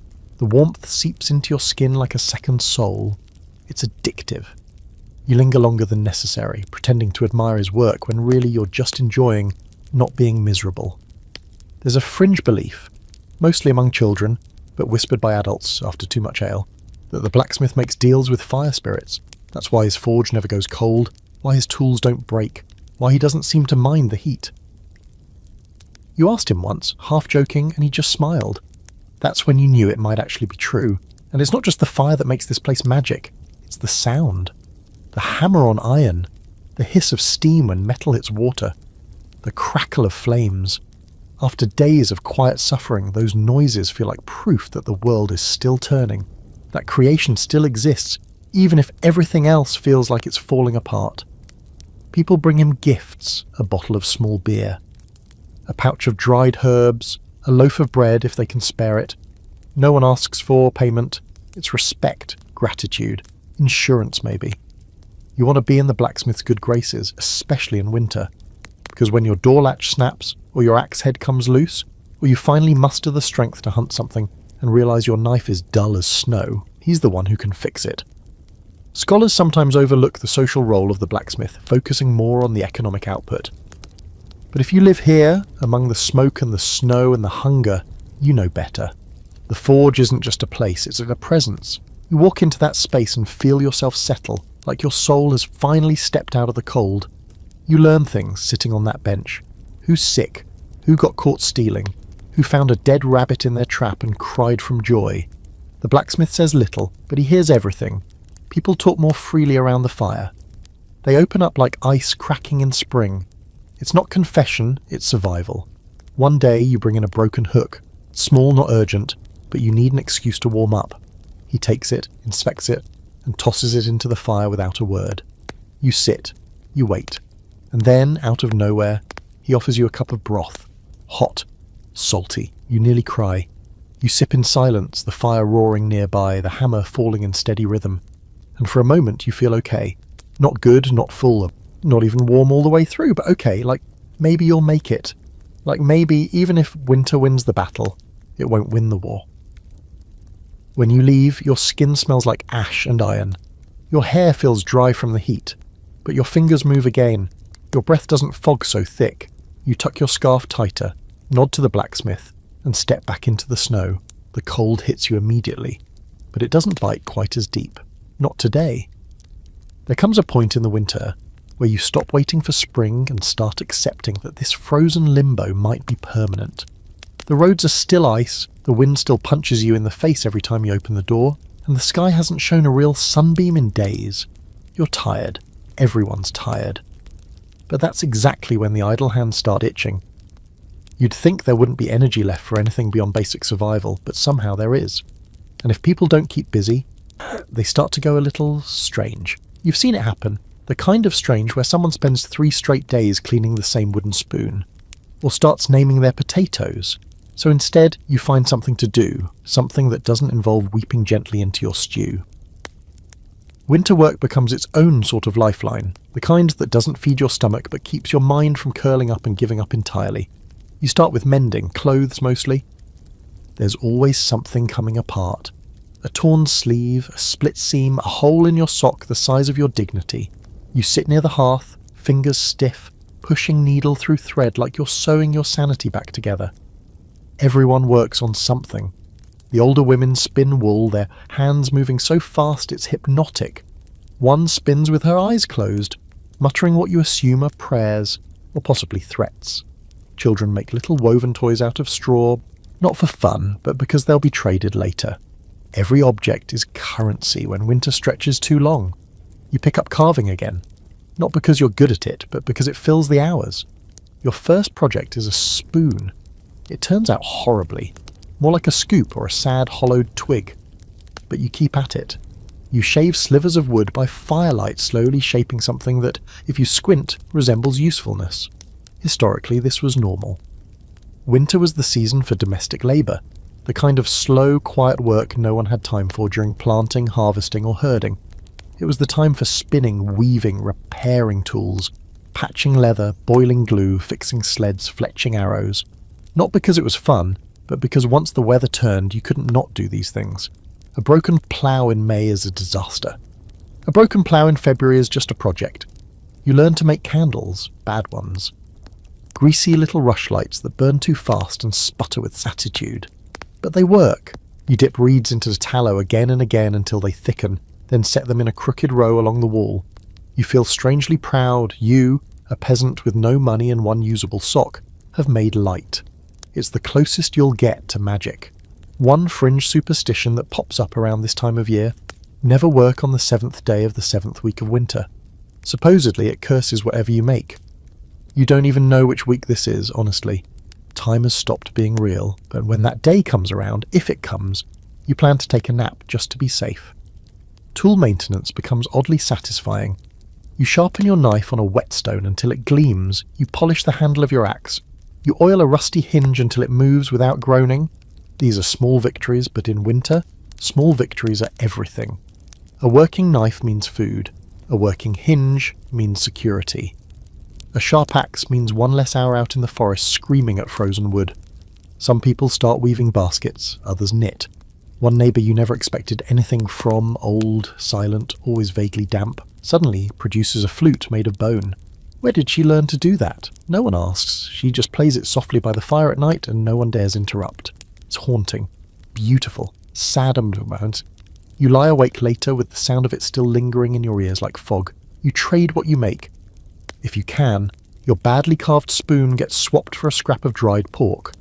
Someone else trades mended mittens for 2 turnips. Barter becomes art. You learn to talk up your work. You call it unique instead of crooked, rustic instead of lumpy. You've never been more persuasive. Scholars often overlook the role of this kind of labour in peasant life, especially during winter. They focus on agriculture, war, plague, but in truth these quiet acts of mending, shaping, preserving are what kept people moving forward. It wasn't all drama and disaster. Sometimes it was just 2 hands and a threadbare cloak and the stubborn will to make it last another year. You start teaching your little brother how to sew. He grumbles, complains, stabs himself twice with the needle, but by the end of the week he's patching his own trousers. You don't say anything, but the look you give him across the fire is practically a medal of honour. He grins. First time you've seen him smile in a month. Some days the work distracts you from the hunger. Other days it just reminds you of it. You'll be stitching a sleeve and suddenly your hands go weak. You realise you haven't eaten since morning, or maybe yesterday. You drink water, you push through, you finish the sleeve. Then you sit back, stare into the fire and tell yourself it was worth it. One day you find a broken comb and spend an hour carving a new tooth into it. It's pointless. No one's hair has been combed properly in weeks, but you do it anyway. There's something soothing about it, making something better even if no one notices. Eventually your fingers toughen. The cramps in your hands stop, you get faster. Your work starts to look, dare you say it, decent. Not beautiful, not skilled, but decent. Usable. You think maybe when winter ends you might still carve. Not out of necessity, but because you like it. At night you lie under your thin blanket, listening to the wind screech through the trees, and you picture all the little things you made that day. A repaired seam, a patched shoe, a half-finished bowl, proof that you did something, proof that the day wasn't wasted. And when morning comes, and your hands ache, and the fire's out again, and the cold slaps your face like a tax collector, well, at least you know you'll have something to do. You wake one morning after a longer than usual sleep, the fire down to embers. Your breath rising in little wisps like a ghost above your face. It's dark still, of course, but something feels different. You're not quite sure what it is, only that your body feels heavier than usual, like you've slept through something important. Your joints ache, but not from movement, from stillness, deep stillness. You sit up slowly, surprised by how hard it is to get your arms to cooperate. Everyone else is still asleep. Your brother curled up under 2 threadbare blankets. Your mother slumped in her chair by the hearth, head resting on her chest, mouth slightly open. The dog hasn't even stirred. And now that you're thinking about it, none of you really remember going to bed. You just slipped into the dark altogether and stayed there. For a long time. It's not just today. It's been happening slowly. Sleeps are stretching longer, deeper. Mornings where no one moves until the sun is higher. Days where the fire gets ignored for an hour too long because no one can summon the will to get up and stoke it. You'd assumed it was fatigue or cold or hunger. Maybe it is, or maybe it's something else. Because here's the thing, you've heard stories, quiet ones, half whispers from the older folks, about how people used to hibernate. Not like bears, not quite.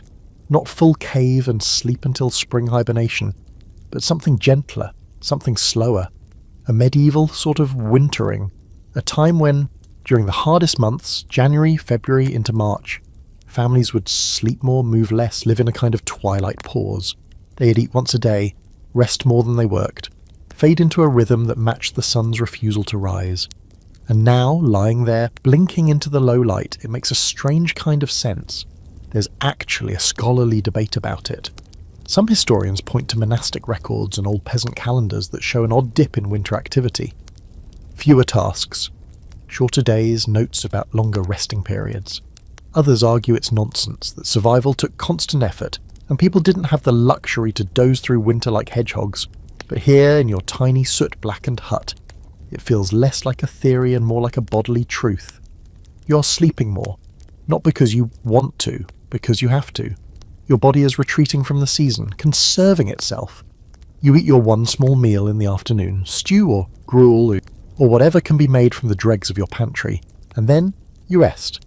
Your days are slow. You don't talk much. You mend quietly or sit or stare at the fire until your thoughts dissolve into smoke. And when the fire dies, you do too, for a while. Not literally, but close. There's no shame in it.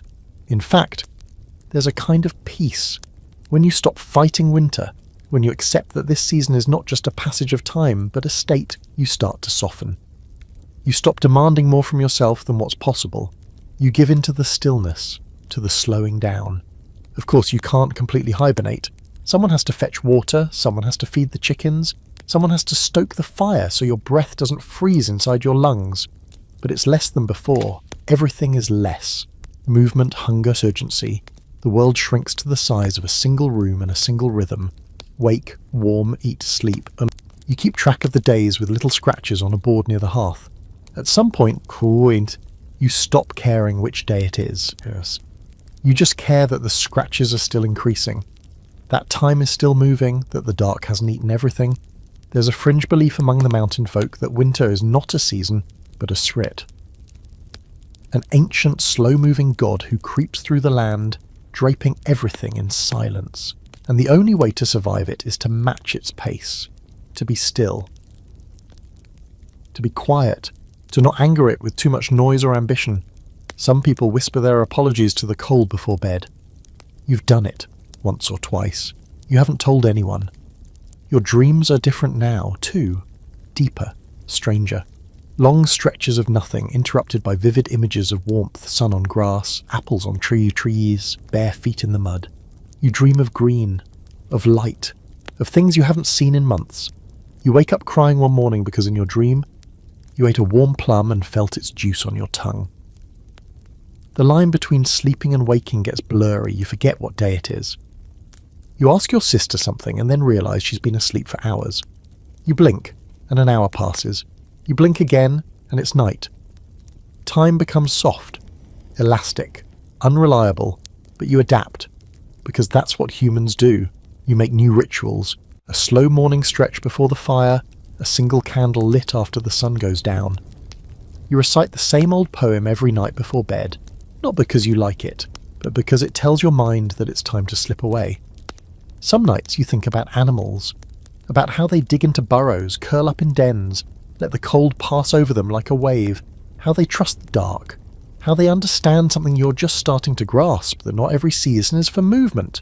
Some are for stillness. You try to pass this wisdom on. You tell your little brother it's okay to sleep longer.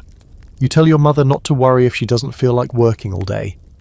You say things like, "This is what winter wants," as if that explains anything. Somehow it does.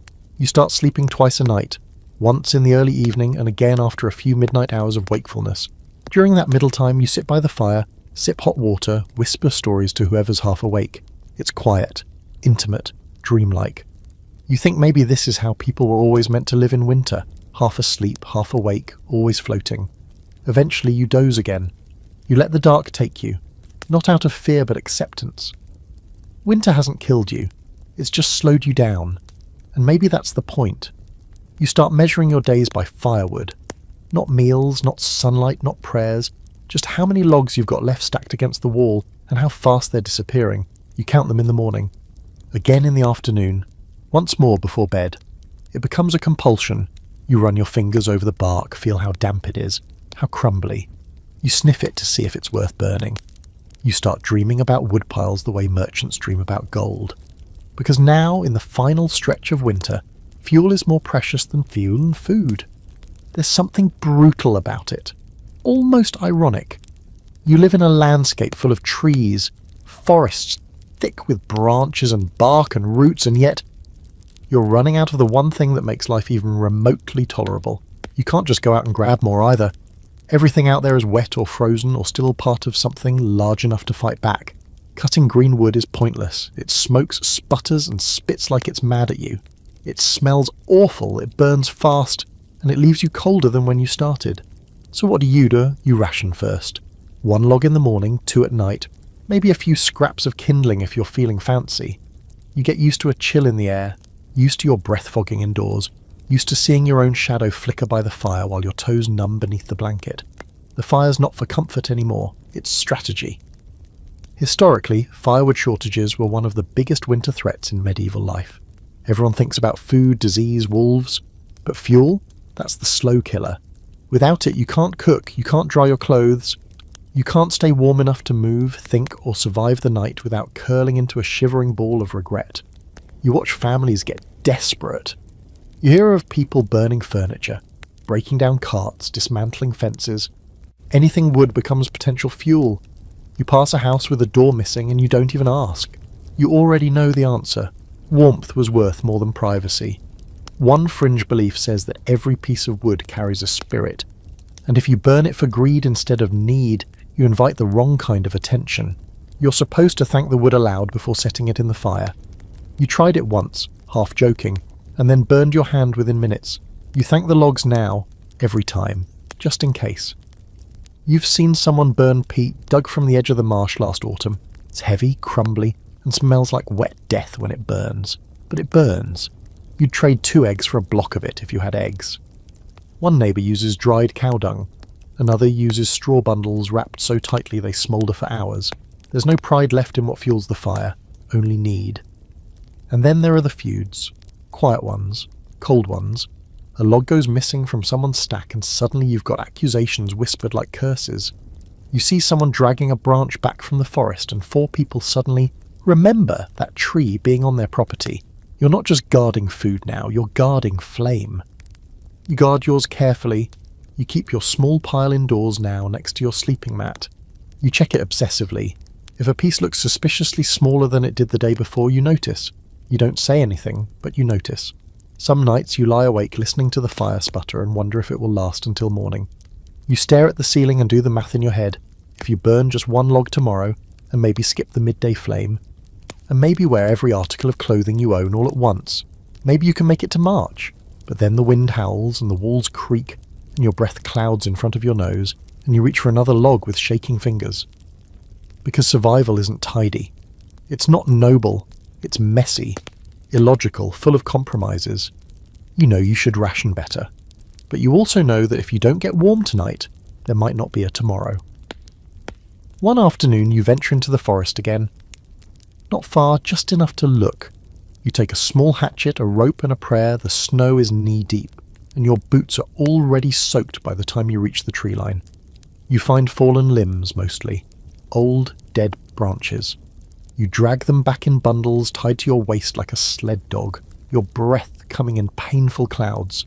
It takes hours, but when you finally get back, red-faced and raw-knuckled, you dump the wood by your door like a trophy. It's not much, but it's yours. You sit by the fire and hold your hands above it with a sense of earned victory. A small debate brews in the village about who should be responsible for shared fuel. Some say the church should collect and redistribute. Others think families should fend for themselves. The blacksmith tries to organise a system, but no one agrees. Too many empty hands, too many watchful eyes. In the end, it's like always, everyone quietly doing whatever they must to make it through. One morning, you find the fire out. Completely. Not even embers. You panic, not loud but deep. You try to relight it with damp kindling and weak fingers, the flint slipping in your hand. It takes 6 tries before you get a spark. When it finally catches, you feel like weeping. Not from joy, from relief, from the edge you almost stepped off. That night you dream of a great bonfire. Towering flames. Sparks reaching for the stars. You stand barefoot in the heat, laughing.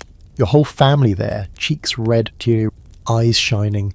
You wake up smiling until the cold hits, until you remember you're down to 5 logs. 5 logs. You say it aloud just to hear the truth of it. 5 logs between now and spring, so you count them. Again, you touch each one, memorizing their shape, their size, the sound they make when you knock them together. They are time itself now, 5 days or 5 nights, or maybe less if the wind turns cruel again. You go to sleep wrapped in every cloth you own, one arm resting over the pile like a guard dog. Let the wolves come, let the sickness knock. You'll share your bread, but the fire stays. You wake up to a sound that doesn't belong. A dull, wet thud, then another. And then, unmistakably, the slow groan of a wooden door being forced open. You jolt upright, heart pounding, hands fumbling for your knife, but it's not an intruder. It's snow, deep snow, slumping off the roof in heavy, angry sheets. It's piled so high outside that when you finally push the door open, it barely clears a foot of space. You're snowed in. Not metaphorically, literally. The entire world is buried. The drifts are up to your waist, higher near the walls. Paths you cleared last week are completely gone, swallowed by white. The garden, the woodpile, the coop all vanished. There's no landscape anymore, just soft, brutal mounds where the world used to be. It's beautiful, yes, but in the same way a storm at sea is beautiful when you're clinging to a piece of driftwood. You grab a shovel, or, well, a shovel-shaped thing. It's a worn wooden board tied to a stick with rawhide and hope. It flexes when you scoop. You flex when you scoop.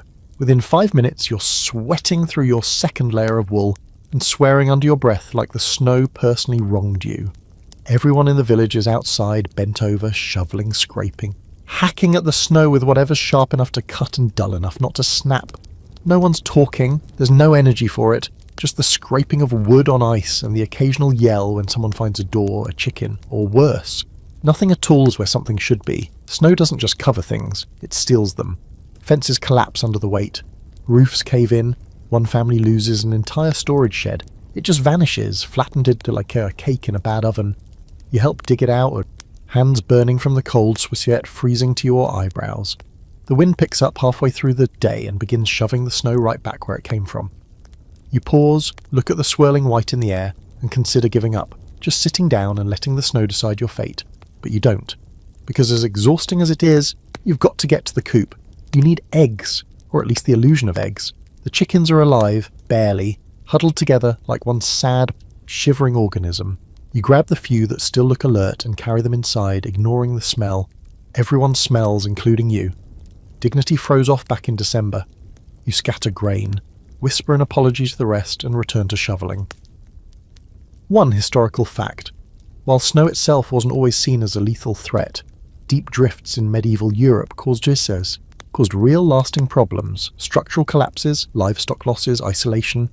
Entire villages were sometimes cut off for days. There are accounts of people tunneling out like moles, hacking through doorways just to reach their neighbours. And speaking of tunnels, you help dig one. Not a deep one, but a narrow trench between your home and the neighbours. You pass buckets of packed snow hand to hand, your arms shaking, your breath fogging so thick you can barely see. The path is more symbolic than practical, but it matters. Now if someone needs help, they don't have to claw their way there. There's an odd hush under deep snow. Sound gets swallowed.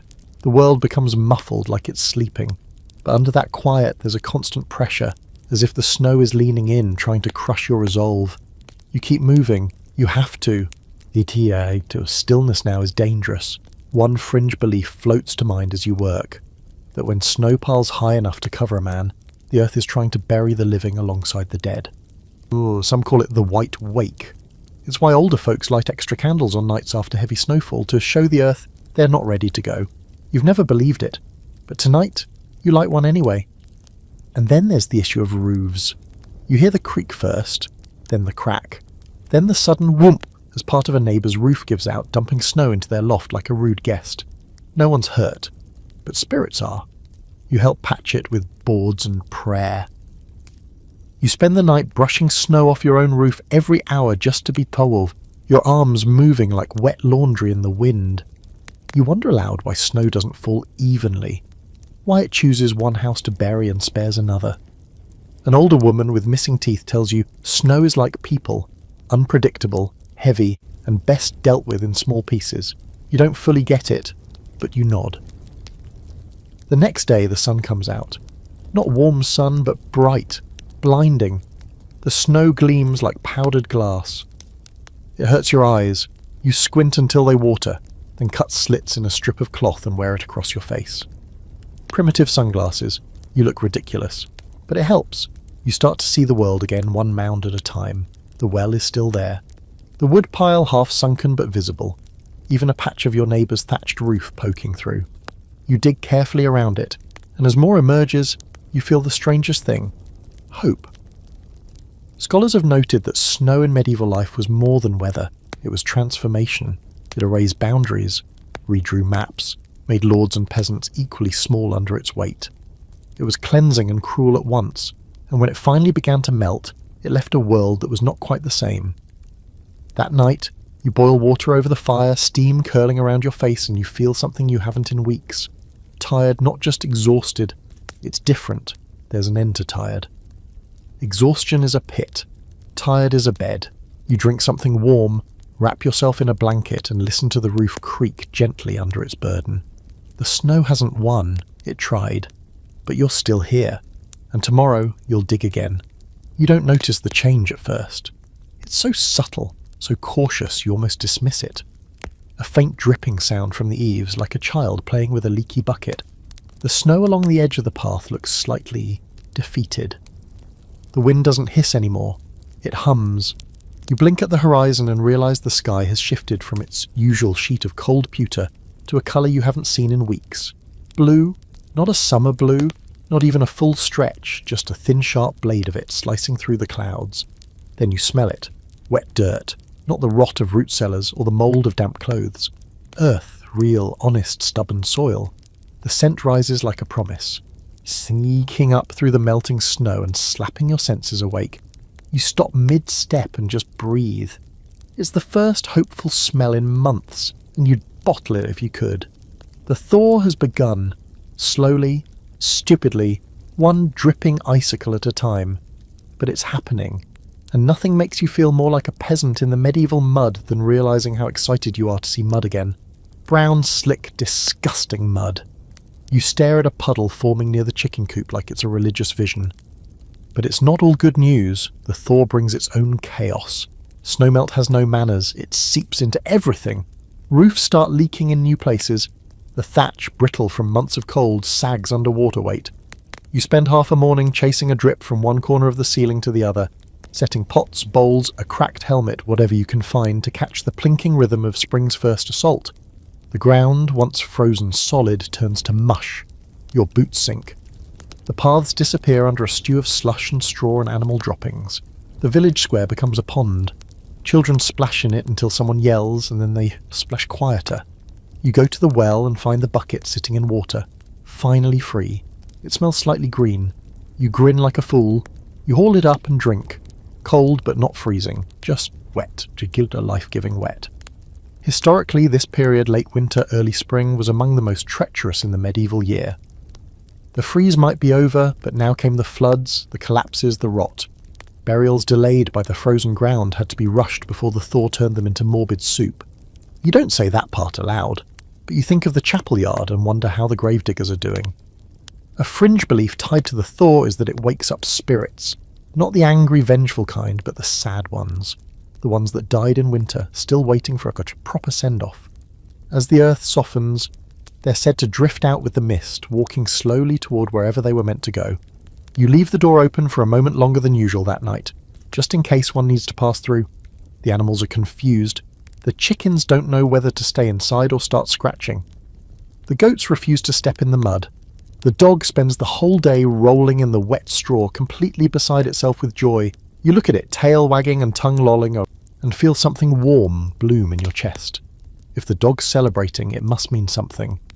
You go to the forest, not deep, just to the edge, and find branches snapping back to life. Nothing green yet, but there's a smell. Bark. Sap. Possibility. You brush your hand along a low-hanging branch and feel the first hint of give. The trees are still asleep, but they're dreaming now. You spot your first snowdrop. A tiny white flower, shaking in the breeze like it doesn't fully trust the season yet. It's barely taller than your thumb. You crouch, stare at it, and nearly forget to breathe. After weeks of white, brown and grey, it feels like colour has returned in miniature. You don't pick it. You just nod at it like an old friend you hadn't expected to see. Then comes the real flood. Snowmelt from the hills begins pouring through the village like it's running late. Tiny creeks swell into brown rivers. You watch a bucket float down the path and no one even bothers to chase it. You help dig a shallow trench to guide the water away from a neighbour's home. Your hands go numb. You keep digging anyway. Your home floods a little. Not enough to drown, just enough to curse. The floor is a slick mess. You mop with a rag that smells like old cheese. You dump water out the door like you're trying to make the house lighter so it doesn't sink. You're constantly wet. Your sleeves, your knees, the bottoms of your tunic. Every layer of wool you own now has its own distinct soggy scent. You joke that if you ever dry out completely, you'll probably catch fire from friction alone. And still, it's better than before. You'll take slush over silence, mud over frostbite, drips over creeks. Because at least it feels like movement. At least it feels like the world is waking up, stretching, groaning, complaining, but moving. Some in the village are cautious, don't trust the first thaw, and they say, "It'll trick you," and they're right. Snow falls again 2 days later. Not much, but enough to snap the illusions of early spring like a twig. The snowdrop wilts, the mud stiffens. You sigh. You drink hot water with stale herbs and pretend it tastes like patience. Scholars refer to this time as the false spring, a brief, glorious lie of warmth before winter returns for one last punch. You feel it in your bones, but you don't mind, not much, because now you know the end is coming. It may take weeks, but it's out there. You can smell it, so you patch the roof again. You drain the puddles from the barn, you dry your boots, poorly, and rest them by the fire. You hang your wet tunic on a stick. You step out into the grey morning and breathe deep. The snow isn't gone, but it's leaving. You can tell it's real this time, not the false spring from 2 weeks ago, the one that teased you with puddles and then slapped you with a surprise frost, but the true, slow, messy awakening that only a medieval March can bring. The mornings are still cold, sure. The mud still clings to your boots like a jealous lover. But there's birds now, real, squawking, flitting things, hopping between bare branches like they've got gossip to spread. And their song is awful. Sharp, desperate, half-frozen little shrieks. But to your ears, it's a full symphony. You're outside more, not because it's warm, let's not get crazy, but because the light lasts longer. An hour, maybe 2. You feel it in your spine first, then your legs. A tug toward the movement, after months of curling inward. Your body finally wants to stretch. You find yourself walking a little farther to fetch water, taking the long path around the village just to see things. Even if those things are mostly mud, sheep, and the same crooked fence post you've passed every day since birth. The fields are a swampy mess. Nothing grows yet, but the land smells alive again. That damp, grassy, manure-scented perfume of earth returning to itself. You stand in it, breathing deep, and suddenly understand every weird poem about spring your grandmother ever mumbled through toothless lips. And then, finally, comes the first day of digging. It's ceremonial almost. You and a few others go out to the frost-cracked fields with spades and saw joints and more stubbornness than sense. The soil is still heavy, clumped together like old bread dough. But you break it open anyway, you turn it. Lift it. Let the pale worms blink in confusion at the sky. You know nothing will grow yet, not for weeks, but it feels good just to start. Historically, this is when the medieval calendar starts to breathe again. Winter's long hold loosens, and every villager begins the slow shift back to motion. Ploughs are pulled from barns, oxen cursed Erwick, seed sacks inspected for mould. The work returns. So do the blisters. Your body is weak from the long winter. You don't realise how much you've softened until you swing a hoe for 20 minutes and feel like your arms are falling off. You sit down on a rock and pretend you're just checking the soil, but really you're trying not to pass out. A neighbour laughs and hands you a chunk of dried apple. You eat it without chewing. Food is still tight. The stores are nearly gone, but now at least there's the idea of food. You start sprouting beans on the windowsill. You hang your last few onions in a sunnier spot, whispering encouragement to them like they are about to take an exam. You scrape out the bottom of a flour sack and mix it with old milk to make something vaguely like a pancake. You call it flatbread and pretend it's a delicacy. Your brother calls it crunch cloud. You ignore him. You help rebuild the chicken coop, which partially collapsed during the last storm. The chickens, what's left of them, are grateful, clucking with the tired tone of survivors. One even lays an egg. You don't eat it. You place it in a basket like it's a sacred relic, a symbol, a promise that real food is coming back. One fringe belief says that eating the first egg of spring without giving thanks guarantees a year of sour milk and broken tools. You don't know if that's true, but you say thank you anyway. To the chicken, to the dirt, to the sun, which finally doesn't look like it's judging you. The mud is endless. It gets into your boots, under your nails, between your teeth somehow. You try walking on the high edges of paths, but everyone else had the same idea, and now those are just slippery death slides. You fall 3 times in one day. The 3rd time you just stay down for a while and look up at the sky.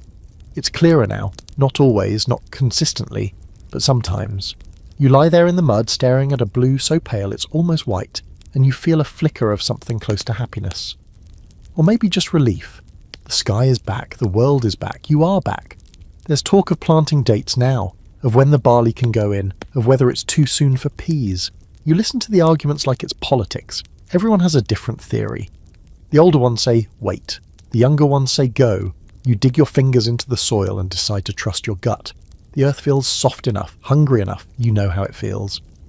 You find a few alder sprouting near the fence line, bittercress and nettles. You gather them carefully, boil them into a thin green soup and serve it like it's a feast. It tastes like grass and mistakes, but it tastes. You take a second bowl. One historical account mentions spring fevers, bouts of illness caused not by germs but by the body reawakening too quickly after the torpor of winter. You believe it. Everyone's twitchy, slightly manic, laughing too loudly, crying over small things. A man down the road weeps openly when his cow gives birth. You don't judge him, you'd cry too. You clean your house like it might be inspected by royalty. You throw open the windows, you beat the rugs, you burn old straw. It's not tidy work, but it's satisfying. You find a mummified carrot behind a chest and scream like it's a mouse. You name it Old Harold and toss it ceremonially into the compost heap. Scholars argue about when exactly string began in the medieval mind. Was it a date on the church calendar? The equinox? The first flower? The first working plough? You think it's this, now. This raw, muddy, emotional soup of a season. Nothing clear, nothing easy, but everything beginning. The thaw may have melted the snow, but spring melts you. You knew it was coming, everyone did. No one said it aloud, because in a medieval village, words have weight, and naming something invites it in, but you could feel it under your skin, like the way animals tense before a storm, like the way the air thickens before thunder. Something was off, too many people coughing, too many sore throats passed off as just the cold. And then one day the baker's boy doesn't open the shutters, and the next day someone mentions he hasn't been seen since Thursday. And by the end of the week the sickness has arrived. It's not dramatic, not at first, just a few sniffles that last too long, a few fevers that don't break down. Someone vomiting behind the chapel. The signs are so ordinary that they almost pass unnoticed, until they don't, until someone dies. You hear it first from your sister, who hears it from the midwife, who heard it from the blacksmith's wife, an old man, 3 doors down, found cold in bed. But not from winter, not this time, from something hotter, redder, more terrifying. Historically, this was a common pattern. After the long dormancy of winter, illness surged in spring like weeds in a garden. The body, weakened by months of near starvation, poor hygiene and stale air, was ripe for infection. Spring didn't just bring flowers, it brought fever. And now it's brought it to your door. You try not to panic, you clean more. You air out every cloth, every blanket, every pot. You boil water obsessively. You scrape herbs from the bottom of a jar and mash them into a paste because someone said elderflower helped. Maybe it does, maybe it's just superstition. Either way, it gives you something to do with your hands. You avoid the sick at first, everyone does. But in a village this small, avoidance has an expiration date. Someone's going to need help, and eventually it's someone you care about. Your neighbour's daughter comes down with it. Red cheeks, rattling breath, delirious murmurs about spring meadows that definitely aren't there. Her mother knocks on your door with wild eyes and dirt under her nails. She's been up all night.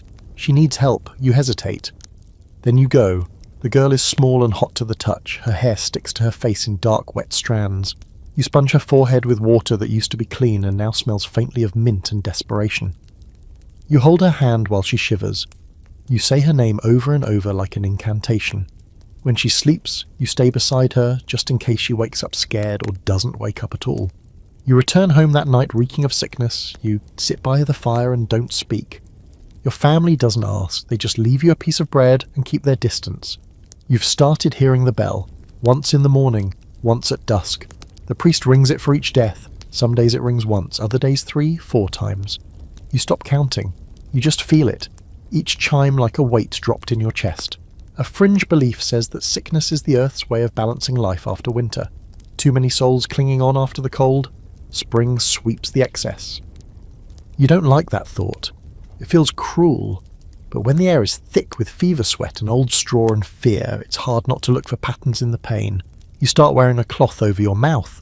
It does nothing, probably, but it gives you control over something. You burn herbs in the hearth. You rub vinegar on the doorframe. Your aunt whispers a charm over the threshold. Every little action feels both absurd and vital. The scholars debate whether medieval folk really believed in contagion the way we do today. They didn't have germ theory, but they weren't stupid. They saw the patterns. When one person got sick, others followed. So they created space, distance, ritual. You're doing the same. You sleep farther from your brother now. You avoid gatherings, you hold your breath when you pass someone coughing. And yet life goes on. The fields still need turning. The animals still need feeding. You wear gloves now, not for warmth but for caution. You wipe your tools more than usual. You speak less, you listen more. You notice who's gone silent, who's stopped showing up. You help dig graves. It's awful work. Not because of the bodies, you're too numb to fear those, but because the earth, recently thawed, is sticky and clings to your spade like it's trying to keep what's buried. You curse it, then apologise, just in case the ground holds grudges. You hold a child once, just for a moment so his mother can sleep. He's burning up, his eyes are glassy. He grips your tunic with surprising strength. You sing to him, a lullaby your grandmother used to hum during thunderstorms. You don't know if he understands. You just don't want him to feel alone. One night, the sickness comes for your cousin. You sit by his bed, watching the rise and fall of his chest like it's your only job. You make him drink broth, even when he swears it tastes like dirt. You talk to him about the garden, about the snowdrops, about the first egg. Anything to remind him that the world is still here, waiting. And then, finally, the bell stops. Not because everyone's healed, not because the sickness is gone, but because it's slowed. Less knocking at doors, fewer whispers at dawn. You dare to feel hopeful. People start returning to the square, slowly, cautiously. You see a girl drawing with a stick in the mud. You see two boys chasing a chicken that absolutely does not want to be caught. You see the blacksmith hammering again, softly, as if not to wake the dead. You survived, again. You don't know how or why. Maybe because you were lucky. Maybe because you were careful. Maybe because you had to. But you're still here. You're tired and hollowed out and changed. But here, the fields are waiting. So is the sun. You've never known a spring to arrive so quietly. No trumpets of green, no bursting meadows or sudden balmy air. Just a gradual easing. Like the world is apologising for the past few months and offering peace in the form of slightly softer wind and sunlight that doesn't feel like a punishment. The change is in the small things, a daisy poking through the muck, your fingers not going numb while hauling water, your shoulders no longer hunching automatically every time you step outside. The village, once silent and folky, now hums again. Not loudly, not with confidence, but with cautious motion. Doors stay open longer, cloths get aired on fence posts. Voices rise up in small talk about seedlings and blisters and whether or not the frost will return one last time to ruin everyone's hard work. Everyone agrees it probably will, but they plant anyway. You dig your hands into the soil again. This time it's different. Not ceremonial like last month, not just a symbolic poke at the earth to say, hey, we remember you, but actual work. Serious, callous-making, back-breaking work. You turn the dirt in long lines, straighten your rows, drop seeds in carefully, and cover them like secrets. Your hands are sore before noon, your back screaming by dusk, but you don't care. You're planting, which means you're not just enduring anymore, you're excamped. This is the pivot, the invisible line between survival and hope. Everyone's got their own strategy for what to plant first. Some go for onions, others swear by broad beans or barley. You stick with what you know, peas, leeks, cabbage. Things that grow even when they don't feel like it. Things that forgive you for not being an expert. You still ration your food, carefully, grudgingly. The root cellar looks like the scene of a crime, but a few wrinkled potatoes remain, and the last of the dried herbs might stretch another week. A neighbour gives you a loaf, dense, bitter, more stone than flour, but it feels like a luxury. You return the favour with 2 handfuls of firewood and a promise to help mend their roof. It's not charity. It's just survival etiquette. Historically, this was one of the hardest stretches of the year, the so-called hungry gap. After winter stores had been eaten or spoiled, but before the new crops were ready to harvest. In places without livestock or early spring forage, people lived on the edge. You understand now, you live on soup, not the good kind. What was this originally kind? But the foragers are back too. You see people out in the woods with baskets, looking for nettles, sorrel, garlic leaves. A girl down the road brings in a handful of mushrooms with the confidence of someone who either knows what she's doing or has made peace with death. You wish her luck. You find wild greens and boil them to mush. They taste like chewing a wet sock, but they're green. You eat seconds. One morning the goat gives birth. It's messy and loud and smells like everything unpleasant at once. But when it's done, there's a wobbly, confused creature blinking up at the world. You watch it stand on legs like reeds and feel something unlock in your chest. Not joy, not quite, just a deep buried warmth that's been frozen for months and finally dares to stretch, as there's a superstition about springborn animals that the first ones are watched over by the spirits of those who didn't make it through winter. That when they bleat or chirp or squawk, they're saying thank you for getting someone else home. You don't know if you believe it, but you whisper a greeting to the kid anyway, just in case someone is listening. Repairs are everywhere now, roofs patched, wheels fixed, tools rebounded with fresh twine. You help replace a ladder rung and nearly impale yourself on a nail, but the satisfaction afterward makes the bruise worth it. The village looks better. Not brighter, mud still dominates the landscape, but less saggy, less haunted. You catch yourself laughing more, not loudly, not carelessly, but with real breath behind it. It feels strange at first, like your lungs forgot how, but it happens again and again. Sometimes even when nothing's funny, just because something in you needs to release the weight. You dream of harvest, not in detail, just flashes, a fat head of cabbage, a row of carrots, the sun on your neck instead of sleet. You dream of bread that isn't hard enough to dent your teeth, of milk, fresh and warm, of honey, of things with taste. One scholarly debate you overheard once, probably from a travelling monk who talked too much over dinner, was whether peasants actually loved the spring, or just endured it better than winter. The truth is messier. Spring hurts too, it's dirty, demanding. It forces you to move, to sweat, to hope, and hope after months of numbness is risky, but you still lean into it. Even knowing you might lose crops, even knowing another frost might come, even knowing someone else might fall ill before summer fully blooms, you lean into the light anyway. You mark the first day you wear only one layer outdoors. It's still cold, but your arms don't feel punished. You mark the first day the chickens lay more than one egg. You mark the first day someone sings in the village square, off-key but full-throated. These are your new calendar entries. The younger kids make flower crowns with whatever weeds they can find. They toss mud at each other and scream about dragons. You watch them and remember that joy doesn't need a reason, it just needs space. Winter didn't allow for it. Spring does. There's a festival soon. Nothing grand, just something to mark the changing of seasons. You hear whispers about what might be baked, what might be sung. You volunteer to help gather kindling for the bonfire. Not because you like bonfires, you're a little burned out on fire honestly, but because it feels right to contribute to something. You've made it to the other side. Thinner, sore, a little more cynical, but stronger in ways you didn't know were possible. You understand now that winter doesn't end. It leaves, slowly, suspiciously, and you must chase it out.